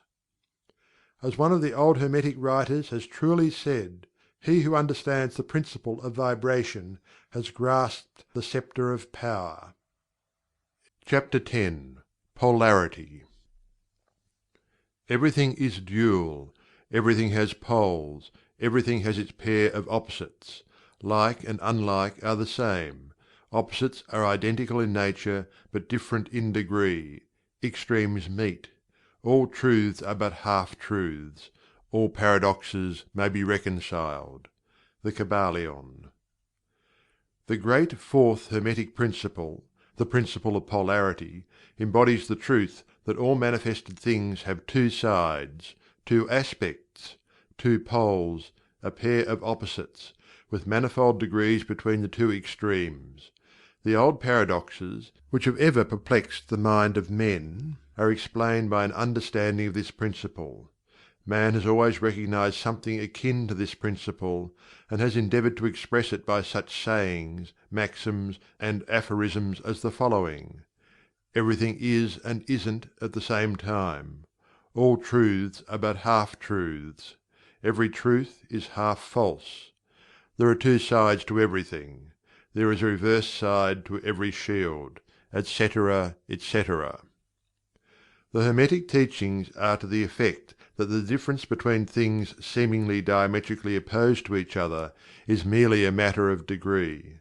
It teaches that the pairs of opposites may be reconciled, and that thesis and antithesis are identical in nature but different in degree, and that the universal reconciliation of opposites is effected by a recognition of this principle of polarity. The teachers claim that illustrations of this principle may be had on every hand, and from an examination into the real nature of anything.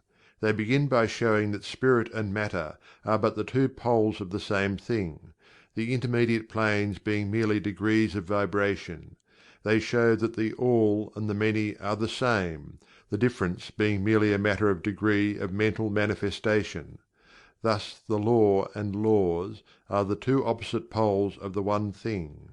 Likewise Principle and Principles, Infinite Mind and Finite Minds. Then passing on to the physical plane, they illustrate the principle by showing that heat and cold are identical in nature, the differences being merely a matter of degrees. The thermometer shows many degrees of temperature, the lowest pole being called cold, and the highest heat. Between these two poles are many degrees of heat or cold. Call them either, and you are equally correct. The higher of the two degrees is always warmer, while the lower is always colder. There is no absolute standard. All is a matter of degree. There is no place on the thermometer where heat ceases and cold begins. It is all a matter of higher or lower vibrations. The very terms high and low, which we are compelled to use, are but poles of the same thing. The terms are relative. So with east and west. Travel around the world in an eastward direction, and you reach a point which is called west at your starting point, and you return from that westward point. Travel far enough north, and you will find yourself traveling south, or vice versa. Light and darkness are poles of the same thing, with many degrees between them. The musical scale is the same. Starting with C, you move upward until you reach another C, and so on, the differences between the two ends of the board being the same, with many degrees between the two extremes. The scale of color is the same, higher and lower vibrations being the only difference between high violet and low red. Large and small are relative. So are noise and quiet. Hard and soft follow the rule. Likewise sharp and dull. Positive and negative are two poles of the same thing, with countless degrees between them. Good and bad are not absolute. We call one end of the scale good and the other bad, or one end good and the other evil, according to the use of the terms. A thing is less good than the thing higher in the scale, but that less good thing in turn is more good than the thing below it, and so on, the more or less being regulated by the position on the scale. And so it is on the mental plane. Love and hate are generally regarded as being things diametrically opposed to each other, entirely different, unreconcilable. But we apply the principle of polarity. We find there is no such thing as absolute love or absolute hate, as distinguished from each other. The two are merely terms applied to the two poles of the same thing. Beginning at any point of the scale we find more love or less hate as we ascend the scale, and more hate or less love as we descend. This being true no matter from what point, high or low, we may start. There are degrees of love and hate, and there is a middle point where like and dislike become so faint that it is difficult to distinguish between them. Courage and fear come under the same rule. The pairs of opposites exist everywhere. Where you find one thing, you find its opposite. The two poles. And it is this fact that enables the Hermetist to transmute one mental state into another, along the lines of polarization. Things belonging to different classes cannot be transmuted into each other, but things of the same class may be changed, that is, may have their polarity changed. Thus love never becomes east or west, or red or violet, but it may and often does turn into hate, and likewise hate may be transformed into love by changing its polarity. Courage may be transmuted into fear, and the reverse. Hard things may be rendered soft, dull things become sharp, hot things become cold, and so on, the transmutation always being between things of the same kind of different degrees. Take the case of a fearful man. By raising his mental vibrations along the line of fear-courage, he can be filled with the highest degree of courage and fearlessness; and likewise the slothful man may change himself into an active, energetic individual, simply by polarizing along the lines of the desired quality. The student who is familiar with the processes by which the various schools of mental science, etc., produce changes in the mental states of those following their teachings, may not readily understand the principle underlying many of these changes. When, however, the principle of polarity is once grasped, and it is seen that the mental changes are occasioned by a change of polarity, a sliding along the same scale, the matter is more readily understood. The change is not in the nature of a transmutation of one thing into another thing entirely different, but is merely a change of degree in the same things, a vastly important difference. For instance, borrowing an analogy from the physical plane, it is impossible to change heat into sharpness, loudness, highness, etc., but heat may be readily transmuted into cold, simply by lowering the vibrations. In the same way hate and love are mutually transmutable, so are fear and courage. But fear cannot be transformed into love, nor can courage be transmuted into hate. The mental states belong to innumerable classes, each class of which has its opposite poles, along which transmutation is possible. The student will readily recognize that in the mental states, as well as the phenomena of the physical plane, the two poles may be classified as positive and negative respectively. Thus love is positive to hate, courage to fear, activity to non-activity, etc., etc. And it will also be noticed that even to those unfamiliar with the principle of vibration, the positive pole seems to be of a higher degree than the negative, and readily dominates it. The tendency of nature is in the direction of the dominant activity of the positive pole. In addition to the changing of the poles of one's own mental state by the operation of the art of polarization, the phenomena of mental influence, in its manifold phases, shows us that the principle may be extended so as to embrace the phenomena of the influence of one mind over that of another, of which so much has been written and taught of late years. When it is understood that mental induction is possible, that is, that mental states may be produced by induction from others, then we can readily see how a certain rate of vibration, or polarization of a certain mental state, may be communicated to another person, and his polarity in that class of mental states thus changed. It is along this principle that results of many of the mental treatments are obtained. For instance, a person is blue, melancholy, full of fear. A mental scientist, bringing his own mind up to the desired vibration by his trained will, and thus obtaining the desired polarization in his own case, then produces a similar mental state in the other by induction, the result being that the vibrations are raised, and the person polarizes towards the positive end of the scale instead of toward the negative, and his fear and other negative emotions are transmuted to courage and similar positive mental states. A little study will show you that these mental changes are nearly all along the line of polarization, the change being one of degree rather than of kind. A knowledge of the existence of this great Hermetic Principle will enable the student to better understand his own mental states and those of other people. He will see that these states are all matters of degree, and seeing thus, he will be able to raise or lower the vibration at will, to change his mental poles, and thus be master of his mental states, instead of being their servant and slave; and by his knowledge he will be able to aid his fellows intelligently, and by the appropriate methods change the polarity when the same is desirable. We advise all students to familiarize themselves with this principle of polarity, for a correct understanding of the same will throw light on many difficult subjects. Chapter 11. Rhythm. Everything flows out and in, everything has its tides, all things rise and fall. The pendulum swing manifests in everything. The measure of the swing to the right is the measure of the swing to the left. Rhythm compensates. The Kybalion. The great fifth Hermetic Principle, the Principle of Rhythm, embodies the truth that in everything there is manifested a measured motion, a to and from movement, a flow and inflow, a swing forward and backward, a pendulum-like movement, a tide-like ebb and flow, a high tide and a low tide, between the two poles manifest on the physical, mental, or spiritual planes.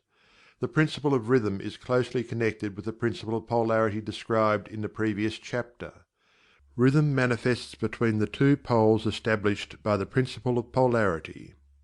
This does not mean, however, that the pendulum of rhythm swings to the extreme poles, for this rarely happens. In fact, it is difficult to establish the extreme polar opposites in the majority of cases, but the swing is ever toward first one pole and then the other. There is always an action and reaction, an advance and a retreat, a rising and a sinking, manifested in all of the airs and phenomena of the universe. Suns, worlds, men, animals, plants, minerals, forces, energy, mind and matter, yes, even spirit, manifests this principle. The principle manifests in the creation and destruction of worlds, in the rise and fall of nations, in the life history of all things, and finally in the mental states of man. Beginning with the manifestations of spirit, of the All, it will be noticed that there is ever the outpouring and the indrawing, the outbreathing and inbreathing of Brahm, as the Brahmins word it. Universes are created, reach their extreme low point of materiality, and then begin their upward swing. Suns spring into being, and then their height of power being reached, the process of retrogression begins, and after eons they become dead masses of matter, awaiting another impulse which starts again their inner energies into activity, and a new solar life cycle is begun. And thus it is with all the worlds: they are born, grow and die, only to be reborn. And thus it is with all the things of shape and form: they swing from action to reaction, from birth to death, from activity to inactivity, and then back again. Thus it is with all living things: they are born, grow and die, and then are reborn. So it is with all great movements, philosophies, creeds, fashions, governments, nations, and all else: birth, growth, maturity, decadence, death, and then new birth. The swing of the pendulum is ever in evidence. Night follows day, and day night. The pendulum swings from summer to winter, and then back again. The corpuscles, atoms, molecules, and all masses of matter swing around the circle of their nature. There is no such thing as absolute rest, or cessation from movement, and all movement partakes of rhythm. The principle is of universal application. It may be applied to any question or phenomena of any of the many planes of life. It may be applied to all phases of human activity. There is always the rhythmic swing from one pole to the other. The universal pendulum is ever in motion. The tides of life flow in and out, according to law. The principle of rhythm is well understood by modern science, and is considered a universal law as applied to material things. But the Hermetists carry the principle much further, and know that its manifestations and influence extend to the mental activities of man, and that it accounts for the bewildering succession of moods, feelings, and other annoying and perplexing changes that we notice in ourselves. But the Hermetists, by studying the operations of this principle, have learnt to escape some of its activities by transmutation. The Hermetic Masters long since discovered that while the principle of rhythm was invariable and ever in evidence in mental phenomena, still there were two planes of its manifestation so far as mental phenomena are concerned. They discovered that there were two general planes of consciousness, the lower and the higher, the understanding of which fact enabled them to rise to the higher plane and thus escape the swing of the rhythmic pendulum which manifested on the lower plane. In other words, the swing of the pendulum occurred on the unconscious plane, and consciousness was not affected. This they called the Law of Neutralization. Its operations consist in raising the ego above the vibrations of the unconscious plane of mental activity, so that the negative swing of the pendulum is not manifested in consciousness, and therefore they are not affected. It is akin to rising above a thing and letting it pass beneath you. The Hermetic Master, or advanced student, polarizes himself at the desired pole, and by a process akin to refusing to participate in the backward swing, or, if you prefer, a denial of its influence over him, he stands firm in his polarized position, and allows the mental pendulum to swing back along the unconscious plane.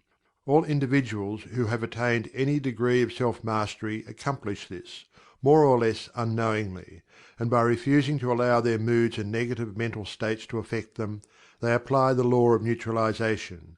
The Master, however, carries this to a much higher degree of proficiency, and by the use of his will he attains a degree of poise and mental firmness almost impossible of belief on the part of those who allow themselves to be swung backward and forward by the mental pendulum of moods and feelings. The importance of this will be appreciated by any thinking person who realizes what creatures of moods, feelings and emotion the majority of people are, and how little mastery of themselves they manifest. If you will stop and consider a moment, you will realize how much these swings of rhythm have affected you in your life, how a period of enthusiasm has been invariably followed by an opposite feeling and mood of depression. Likewise, your moods and periods of courage have been succeeded by equal moods of fear. And so it has ever been with the majority of persons. Tides of feeling have ever risen and fallen with them, but they have never suspected the cause or reason of the mental phenomena. An understanding of the workings of this principle will give one the key to the mastery of these rhythmic swings of feeling, and will enable him to know himself better, and to avoid being carried away by these inflows and outflows. The will is superior to the conscious manifestation of this principle, although the principle itself can never be destroyed. We may escape its effects, but the principle operates nevertheless. The pendulum ever swings, although we may escape being carried along with it. There are other features of the operation of this principle of rhythm of which we wish to speak at this point. There comes into its operations that which is known as the Law of Compensation. One of the definitions or meanings of the word compensate is to counterbalance, which is the sense in which the Hermetists use the term. It is this law of compensation to which the Kybalion refers when it says, "The measure of the swing to the right is the measure of the swing to the left. Rhythm compensates." The law of compensation is that the swing in one direction determines the swing in the opposite direction, or to the opposite pole. The one balances or counterbalances the other. On the physical plane we see many examples of this law. The pendulum of the clock swings a certain distance to the right, and then an equal distance to the left. The seasons balance each other in the same way. The tides follow the same law. And the same law is manifested in all the phenomena of rhythm. The pendulum, with a short swing in one direction, has but a short swing in the other, while the long swing to the right invariably means the long swing to the left. An object hurled upwards to a certain height has an equal distance to traverse on its return. The force with which a projectile is sent upwards a mile is reproduced when the projectile returns to the earth on its return journey. The law is constant on the physical plane, as reference to the standard authorities will show you. But the Hermetists carry it still further. They teach that a man's mental states are subject to the same law. The man who enjoys keenly is subject to keen suffering, while he who feels but little pain is capable of feeling but little joy. The pig suffers but little mentally, and enjoys but little. He is compensated. And on the other hand, there are other animals who enjoy keenly, but whose nervous organism and temperament cause them to suffer exquisite degrees of pain. And so it is with man. There are temperaments which permit of but low degrees of enjoyment, and equally low degrees of suffering, while there are others which permit the most intense enjoyment, but also the most intense suffering. The rule is that the capacity for pain and pleasure in each individual are balanced. The law of compensation is in full operation here. But the Hermetists go still further in this matter. They teach that before one is able to enjoy a certain degree of pleasure, he must have swung as far, proportionately, toward the other pole of feeling. They hold, however, that the negative is precedent to the positive in this matter, that is to say, that in experiencing a certain degree of pleasure, it does not follow that he will have to pay up for it with a corresponding degree of pain. On the contrary, the pleasure is the rhythmic swing according to the law of compensation, for a degree of pain previously experienced either in the present life or in a previous incarnation. This throws a new light on the problem of pain. The Hermetists regard the chain of lives as continuous, and as forming a part of one life of the individual, so that in consequence the rhythmic swing is understood in this way, while it would be without meaning unless the truth of reincarnation is admitted. But the Hermetists claim that the master or advanced student is able, to a great degree, to escape the swing toward pain by the process of neutralization before mentioned. By rising on to the higher plane of the ego, much of the experience that comes to those dwelling on the lower plane is avoided and escaped. The law of compensation plays an important part in the lives of men and women. It will be noticed that one generally pays the price of anything he possesses or lacks. If he has one thing, he lacks another. The balance is struck. No one can keep his penny and have the bit of cake at the same time. Everything has its pleasant and unpleasant sides. The things that one gains are always paid for by the things that one loses. The rich possess much that the poor lack, while the poor often possess things that are beyond the reach of the rich. The millionaire may have the inclination towards feasting, and the wealth wherewith to secure all the dainties and luxuries of the table, while he lacks the appetite to enjoy the same. He envies the appetite and digestion of the labourer, who lacks the wealth and inclinations of the millionaire, and who gets more pleasure from his plain food than the millionaire could obtain even if his appetite were not jaded nor his digestion ruined, for the wants, habits and inclinations differ. And so it is through life. The law of compensation is ever in operation, striving to balance and counterbalance, and always succeeding in time, even though several lives may be required for the return swing of the pendulum of rhythm. Chapter 12. Causation. Every cause has its effect, every effect has its cause, everything happens according to law. Chance is but a name for law not recognized. There are many planes of causation, but nothing escapes the law. The Kybalion. The great sixth Hermetic Principle, the principle of cause and effect, embodies the truth that law pervades the universe, that nothing happens by chance, that chance is merely a term indicating cause existing but not recognized or perceived, that phenomena is continuous, without break or exception. The principle of cause and effect underlies all scientific thought, ancient and modern, and was enunciated by the Hermetic teachers in the earliest days. While many and varied disputes between the many schools of thought have since arisen, these disputes have been principally upon the details of the operation of the principle, and still more often upon the meaning of certain words. The underlying principle of cause and effect has been accepted as correct by practically all the thinkers of the world worthy of the name. To think otherwise would be to take the phenomena of the universe from the domain of law and order, and to relegate it to the control of the imaginary something which men have called chance. A little consideration will show anyone that there is in reality no such thing as pure chance.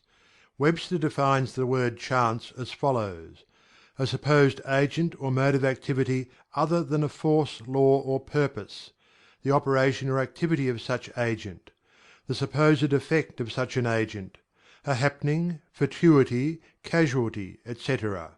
But a little consideration will show you that there can be no such agent as chance, in the sense of something outside of law, something outside of cause and effect. How could there be a something acting in the phenomenal universe independent of the laws, order, and continuity of the latter? Such a something would be entirely independent of the orderly trend of the universe, and therefore superior to it. We can imagine nothing outside of the All, being outside of the Law, and that only because the All is the Law in itself. There is no room in the universe for a something outside of and independent of law. The existence of such a something would render all natural laws ineffective, and would plunge the universe into chaotic disorder and lawlessness. A careful examination will show that what we call chance is merely an expression relating to obscure causes, causes that we cannot perceive, causes that we do not understand. The word chance is derived from a word meaning to fall, as in the falling of dice, the idea being that the fall of the dice, and many other happenings, are merely a happening unrelated to any cause, and this is the sense in which the term is generally employed. But when the matter is closely examined, it is seen that there is no chance whatsoever about the fall of the dice. Each time a die falls and displays a certain number, it obeys a law as infallible as that which governs the revolution of the planets around the sun. Back of the fall of the dice are causes, or chains of causes, running back further than the mind can follow: the position of the die in the box, the amount of muscular energy expended in the throw, the condition of the table, etc., etc. All are causes, the effect of which may be seen. But back of these seen causes there are chains of unseen preceding causes, all of which had a bearing upon the number of the die which fell uppermost. If a die be cast a great number of times, it will be found that the numbers shown will be about equal, that is, there will be an equal number of one spot, two spot, etc., coming uppermost. Toss a penny in the air, and it may come down either heads or tails. But make a sufficient number of tosses, and the heads and tails will about even up. This is the operation of the law of average. But both the average and the single toss come under the law of cause and effect. And if we were able to examine into the preceding causes, it would be clearly seen that it was simply impossible for the die to fall other than it did, under the same circumstances and at the same time. Given the same causes, the same results will follow. There is always a cause and a because to every event. Nothing ever happens without a cause, or rather a chain of causes. Some confusion has arisen in the minds of persons considering this principle, from the fact that they were unable to explain how one thing could cause another thing, that is, be the creator of the second thing. As a matter of fact, no thing ever causes or creates another thing. Cause and effect deals merely with events. An event is that which comes, arrives, or happens as a result or consequent of some preceding event. No event creates another event, but is merely a preceding link in the great orderly chain of events flowing from the creative energy of the All. There is a continuity between all events precedent, consequent, and subsequent. There is a relation existing between everything that has gone before and everything that follows. A stone is dislodged from a mountain side and crashes through a roof of a cottage in the valley below. At first sight we regard this as a chance effect, but when we examine the matter we find a great chain of causes behind it. In the first place there was a rain which softened the earth supporting the stone, and which allowed it to fall. Then back of that was the influence of the sun, other rains, etc., which gradually disintegrated the piece of rock from a larger piece. Then there were causes which led to the formation of the mountain, and its upheaval by convulsions of nature, and so on ad infinitum. Then we might follow up the causes behind the rain, etc. Then we might consider the existence of the roof. In short, we would soon find ourselves involved in a mesh of cause and effect, from which we would soon strive to extricate ourselves.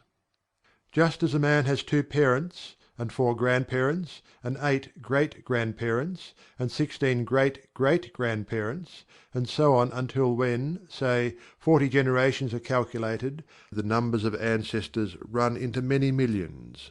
So it is with a number of causes behind even the most trifling event or phenomena, such as the passage of a tiny speck of soot before your eye. It is not an easy matter to trace the bit of soot back to the early period of the world's history, when it formed part of a massive tree trunk, which was afterwards converted into coal, and so on, until as the speck of soot it now passes before your vision on its way to other adventures. And a mighty chain of events, causes and effects brought it to its present condition, and the latter is but one of the chain of events which will go on to produce other events hundreds of years from now. One of the series of events arising from the tiny bit of soot was the writing of these lines, which caused the typesetter to perform certain work, the proofreader to do likewise, and which will arouse certain thoughts in your mind and that of others, which in turn will affect others, and so on, and on, and on, beyond the ability of man to think further, and all from the passage of a tiny bit of soot, all of which shows the relativity and association of things, and the further fact that there is no great, there is no small, in the mind that causeth all.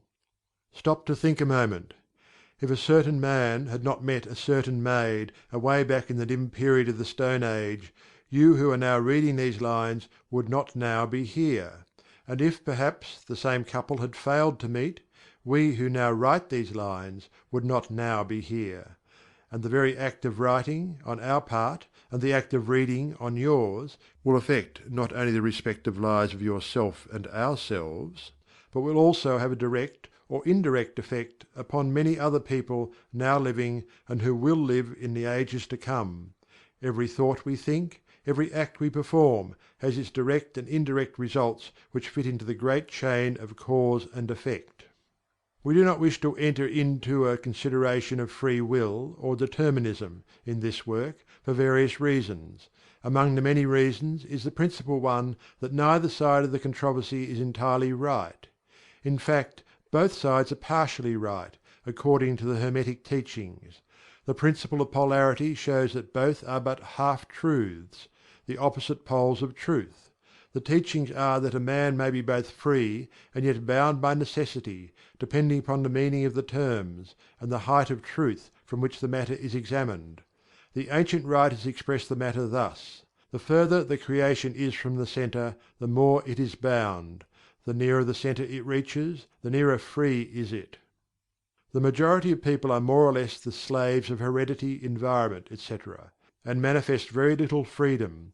They are swayed by the opinions, customs, and thoughts of the outside world, and also by their emotions, feelings, moods, etc. They manifest no mastery worthy of the name. They indignantly repudiate this assertion, saying: "Why, I certainly am free to act and do as I please. I do just what I want to do." But they fail to explain whence arise the "want to" and the "as I please." What makes them want to do one thing in preference to another? What makes them please to do this, and not do that? Is there no "because" to their pleasing and wanting? The Master can change these pleases and wants into others at the opposite end of the mental pole.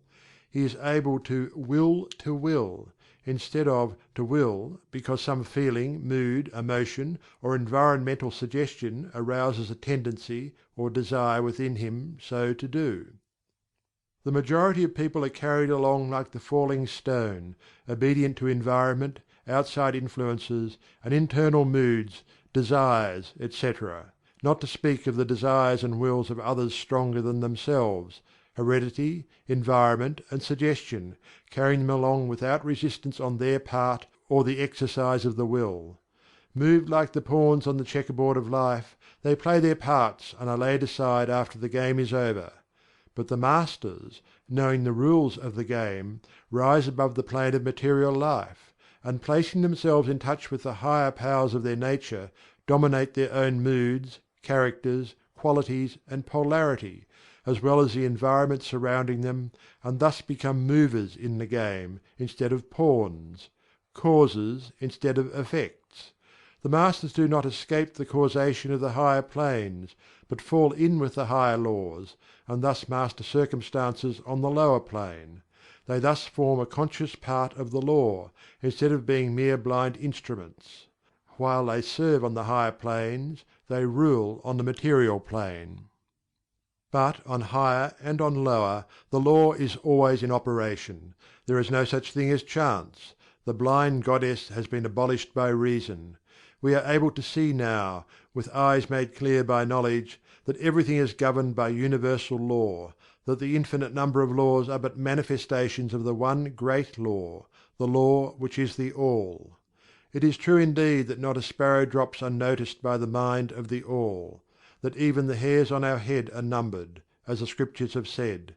There is nothing outside of Law, nothing that happens contrary to it. And yet, do not make the mistake of supposing that man is but a blind automaton. Far from that. The Hermetic teachings are that man may use Law to overcome laws, and that the higher will always prevail against the lower, until at last he has reached the stage in which he seeks refuge in the Law itself, and laughs the phenomenal laws to scorn. Are you able to grasp the inner meaning of this? Chapter 13. Gender.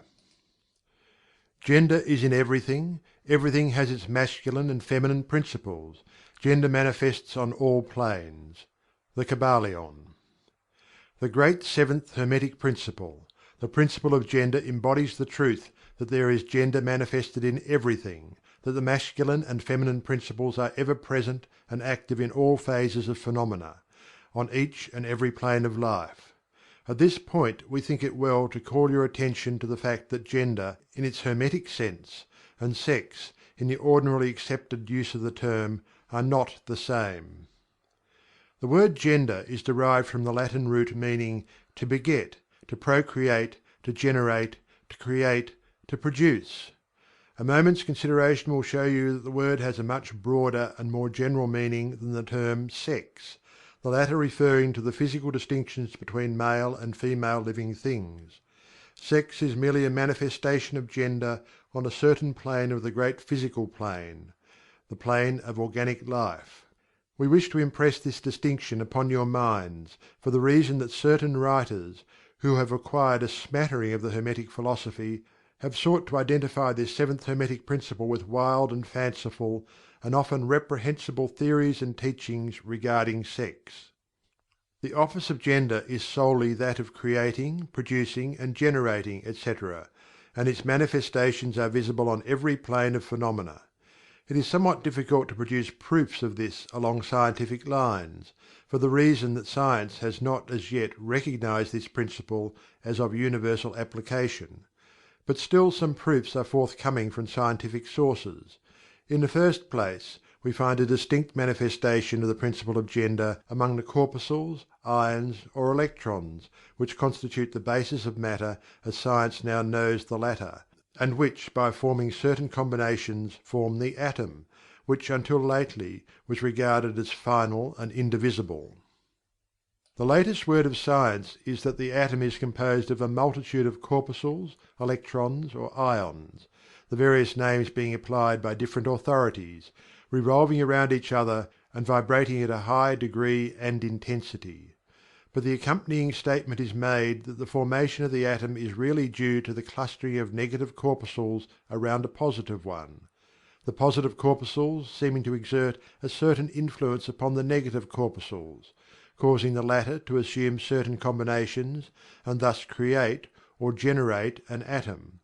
This is in line with the most ancient Hermetic teachings, which have always identified the masculine principle of gender with the positive, and the feminine with the negative poles of electricity, so called. Now a word at this point regarding this identification. The public mind has formed an entirely erroneous impression regarding the qualities of the so-called negative pole of electrified or magnetized matter. The terms positive and negative are very wrongly applied to this phenomenon by science. The word positive means something real and strong, as compared with the negative unreality or weakness. Nothing is further from the real facts of electrical phenomena. The so-called negative pole of the battery is really the pole in and by which the generation or production of new forms and energies is manifested. There is nothing negative about it. The best scientific authorities now use the word cathode in place of negative, the word cathode coming from the Greek meaning descent, the path of generation, etc. From the cathode pole emerge the swarm of electrons or corpuscles. From the same pole emerge those wonderful "rays" which have revolutionized scientific conceptions during the past decade. The cathode pole is the mother of all the strange phenomena which have rendered useless the old textbooks, and which have caused many long accepted theories to be relegated to the scrap pile of scientific speculation.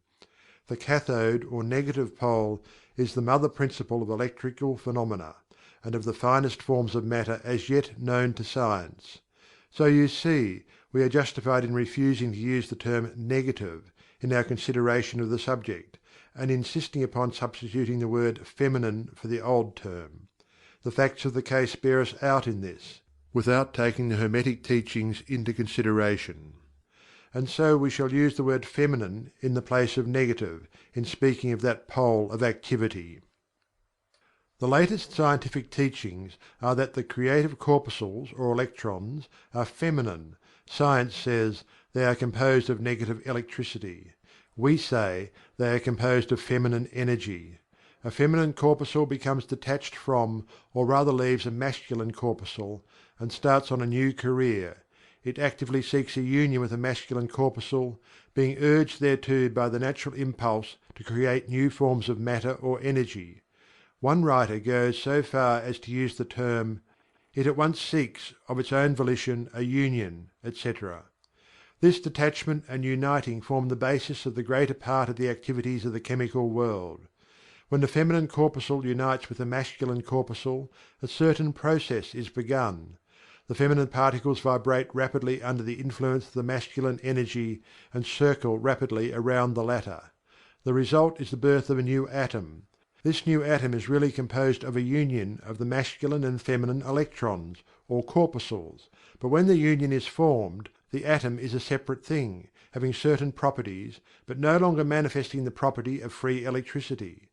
The process of detachment or separation of the feminine electrons is called ionization.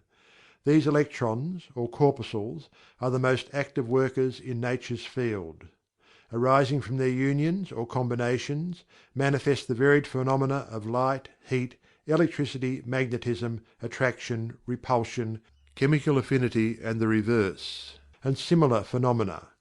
And all this arises from the operation of the principle of gender on the plane of energy. The part of the masculine principle seems to be that of directing a certain inherent energy toward the feminine principle, and thus starting into activity the creative process.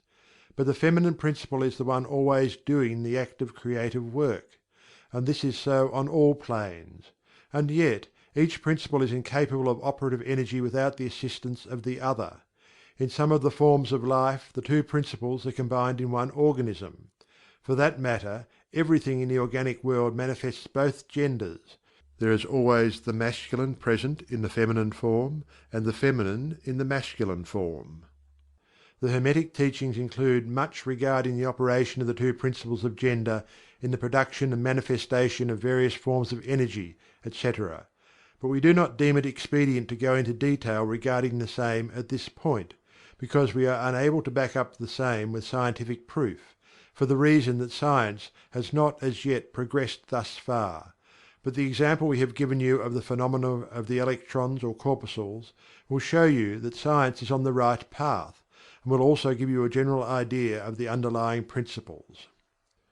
Some leading scientific investigators have announced their belief that in the formation of crystals there was found to be something that corresponded to sex activity, which is another straw showing the direction the scientific winds are blowing.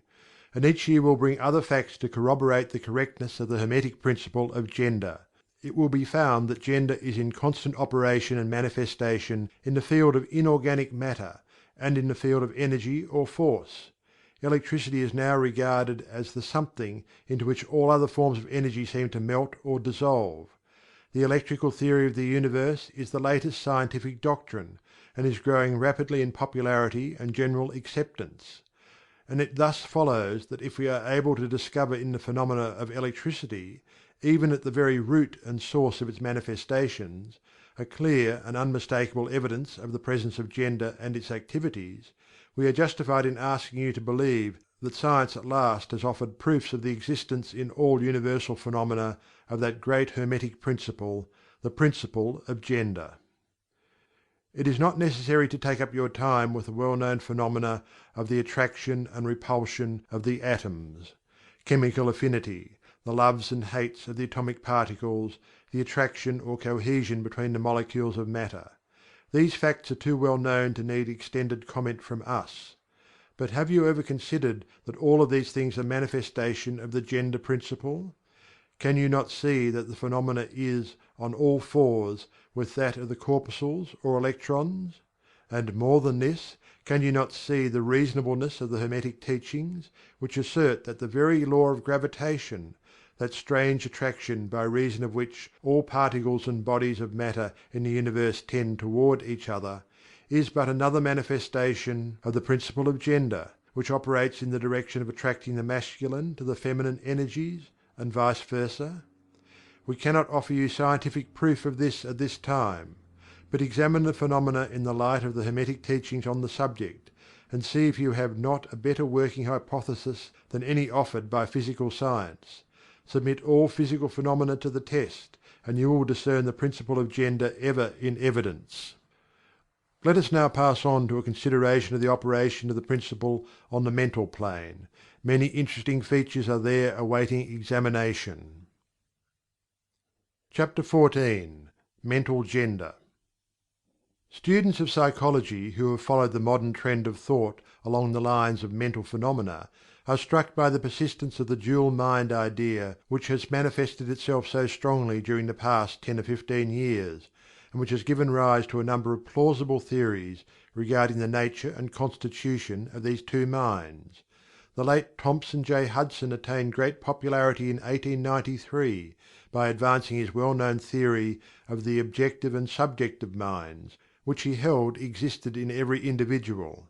Other writers have attracted almost equal attention by the theories regarding the conscious and subconscious minds, the voluntary and involuntary minds, the active and passive minds, etc., etc. The theories of the various writers differ from each other, but there remains the underlying principle of the duality of mind. The student of the Hermetic philosophy is tempted to smile when he reads and hears of these many new theories regarding the duality of mind, each school adhering tenaciously to its own pet theories, and each claiming to have discovered the truth. The student turns back the pages of occult history, and away back in the dim beginnings of occult teachings he finds references to the ancient Hermetic doctrine of the principle of gender on the mental plane, the manifestation of mental gender. And examining further, he finds that the ancient philosophy took cognizance of the phenomenon of the dual mind, and accounted for it by the theory of mental gender. This idea of mental gender may be explained in a few words to students who are familiar with the modern theories just alluded to. The masculine principle of mind corresponds to the so-called objective mind, conscious mind, voluntary mind, active mind, etc., and the feminine principle of mind corresponds to the so-called subjective mind, subconscious mind, involuntary mind, passive mind, etc. Of course, the Hermetic teachings do not agree with the many modern theories regarding the nature of the two phases of mind, nor does it admit many of the facts claimed for the two respective aspects, some of the said theories and claims being very far-fetched and incapable of standing the test of experiment and demonstration. We point to the phases of agreement merely for the purpose of helping the student to assimilate his previously acquired knowledge with the teachings of the Hermetic philosophy. Students of Hudson will notice the statement at the beginning of his second chapter of the Law of Psychic Phenomena. The mystic jargon of the Hermetic philosophers discloses the same general idea, that is, the duality of mind. If Dr. Hudson had taken the time and trouble to decipher a little of the mystic jargon of the Hermetic philosophy, he might have received much light upon the subject of the dual mind. But then, perhaps, his most interesting work might not have been written. Let us now consider the Hermetic teachings regarding mental gender. The Hermetic teachers impart their instruction regarding this subject by bidding their students examine the report of their consciousness regarding their self. The students are bidden to turn their attention inward upon the self dwelling within each. Each student is led to see that his consciousness gives him first a report of the existence of his self. The report is "I am." This at first seems to be the final words from the consciousness, but a little further examination discloses the fact that this "I am" may be separated or split into two distinct parts or aspects, which, while working in unison and in conjunction, yet nevertheless may be separated in consciousness. While at first there seems to be only an "I" existing, a more careful and closer examination reveals the fact that there exists an "I" and a "me." These mental twins differ in their characteristics and nature, and an examination of their nature and the phenomena arising from the same will throw much light upon many of the problems of mental influence. Let us begin with a consideration of the "me," which is usually mistaken for the "I" by the student, until he presses the inquiry a little further back into the recesses of consciousness. A man thinks of his self, in its aspect of "me," as being composed of certain feelings, tastes, likes, dislikes, habits, peculiar ties, characteristics, etc., all of which go to make up his personality, or the self known to himself and others. He knows that these emotions and feelings change, are born and die away, are subject to the principle of rhythm and the principle of polarity, which take him from one extreme of feeling to another. He also thinks of the "me" as being certain knowledge gathered together in his mind, and thus forming part of himself. This is the "me" of a man. But we have proceeded too hastily. The "me" of many men may be said to consist largely of their consciousness of the body and their physical appetites, etc. Their consciousness being largely bound up with their bodily nature, they practically live there. Some men even go so far as to regard their personal apparel as part of their "me," and actually seem to consider it a part of themselves. A writer has humorously said that men consist of three parts: soul, body, and clothes. These clothes-conscious people would lose their personality if divested of their clothing by savages upon the occasion of a shipwreck. But even many who are not so closely bound up with the idea of personal raiment stick closely to the consciousness of their bodies being their "me." They cannot conceive of a self independent of the body. Their mind seems to them to be practically as something belonging to their body, which in many cases it is indeed. But as a man rises in the scale of consciousness, he is able to disentangle his "me" from his idea of body, and is able to think of his body as belonging to the mental part of him. But even then he is very apt to identify the "me" entirely with the mental states, feelings, etc., which he feels to exist within him. He is very apt to consider these internal states as identical with himself, instead of their being simply things produced by some part of his mentality and existing within him, of him and in him, but still not himself. He sees that he may change these internal states of feelings by an effort of will, and that he may produce a feeling or state of an exactly opposite nature in the same way, and yet the same "me" exists. And so, after a while, he is able to set aside these various mental states, emotions, feelings, habits, qualities, characteristics, and other personal mental belongings. He is able to set them aside in the "not me" collection of curiosities and encumbrances, as well as valuable possessions. This requires much mental concentration and power of mental analysis on the part of the student. But still the task is possible for the advanced student, and even those not so far advanced are able to see, in the imagination, how the process may be performed. After this laying aside process has been performed, the student will find himself in conscious possession of a Self, which may be considered in its "I" and "me" dual aspects. The "me" will be felt to be a something mental, in which thoughts, ideas, emotions, feelings, and other mental states may be produced. It may be considered as the "mental womb," as the ancients styled it, capable of generating mental offspring. It reports to the consciousness as a "me," with latent powers of creation and generation of mental progeny of all sorts and kinds. Its powers of creative energy are felt to be enormous. But still it seems to be conscious that it must receive some form of energy from either its "I" companion, or else from some other "I," ere it is able to bring into being its mental creations. This consciousness brings with it a realization of an enormous capacity for mental work and creative ability. But the student soon finds that this is not all that he finds within his inner consciousness. He finds that there exists a mental something which is able to will that the "me" act along certain creative lines, and which is also able to stand aside and witness the mental creation. This part of himself he is taught to call his "I." He is able to rest in its consciousness at will. He finds there is not a consciousness of an ability to generate and actively create, in the sense of the gradual process attendant upon mental operations, but rather a sense and consciousness of an ability to project an energy from the "I" to the "me," a process of willing that the mental creation begin and proceed. He also finds that the "I" is able to stand aside and witness the operations of the "me's" mental creation and generation. There is this dual aspect in the mind of every person. The "I" represents the masculine principle of mental gender; the "me" represents the female principle. The "I" represents the aspect of being; the "me" the aspect of becoming.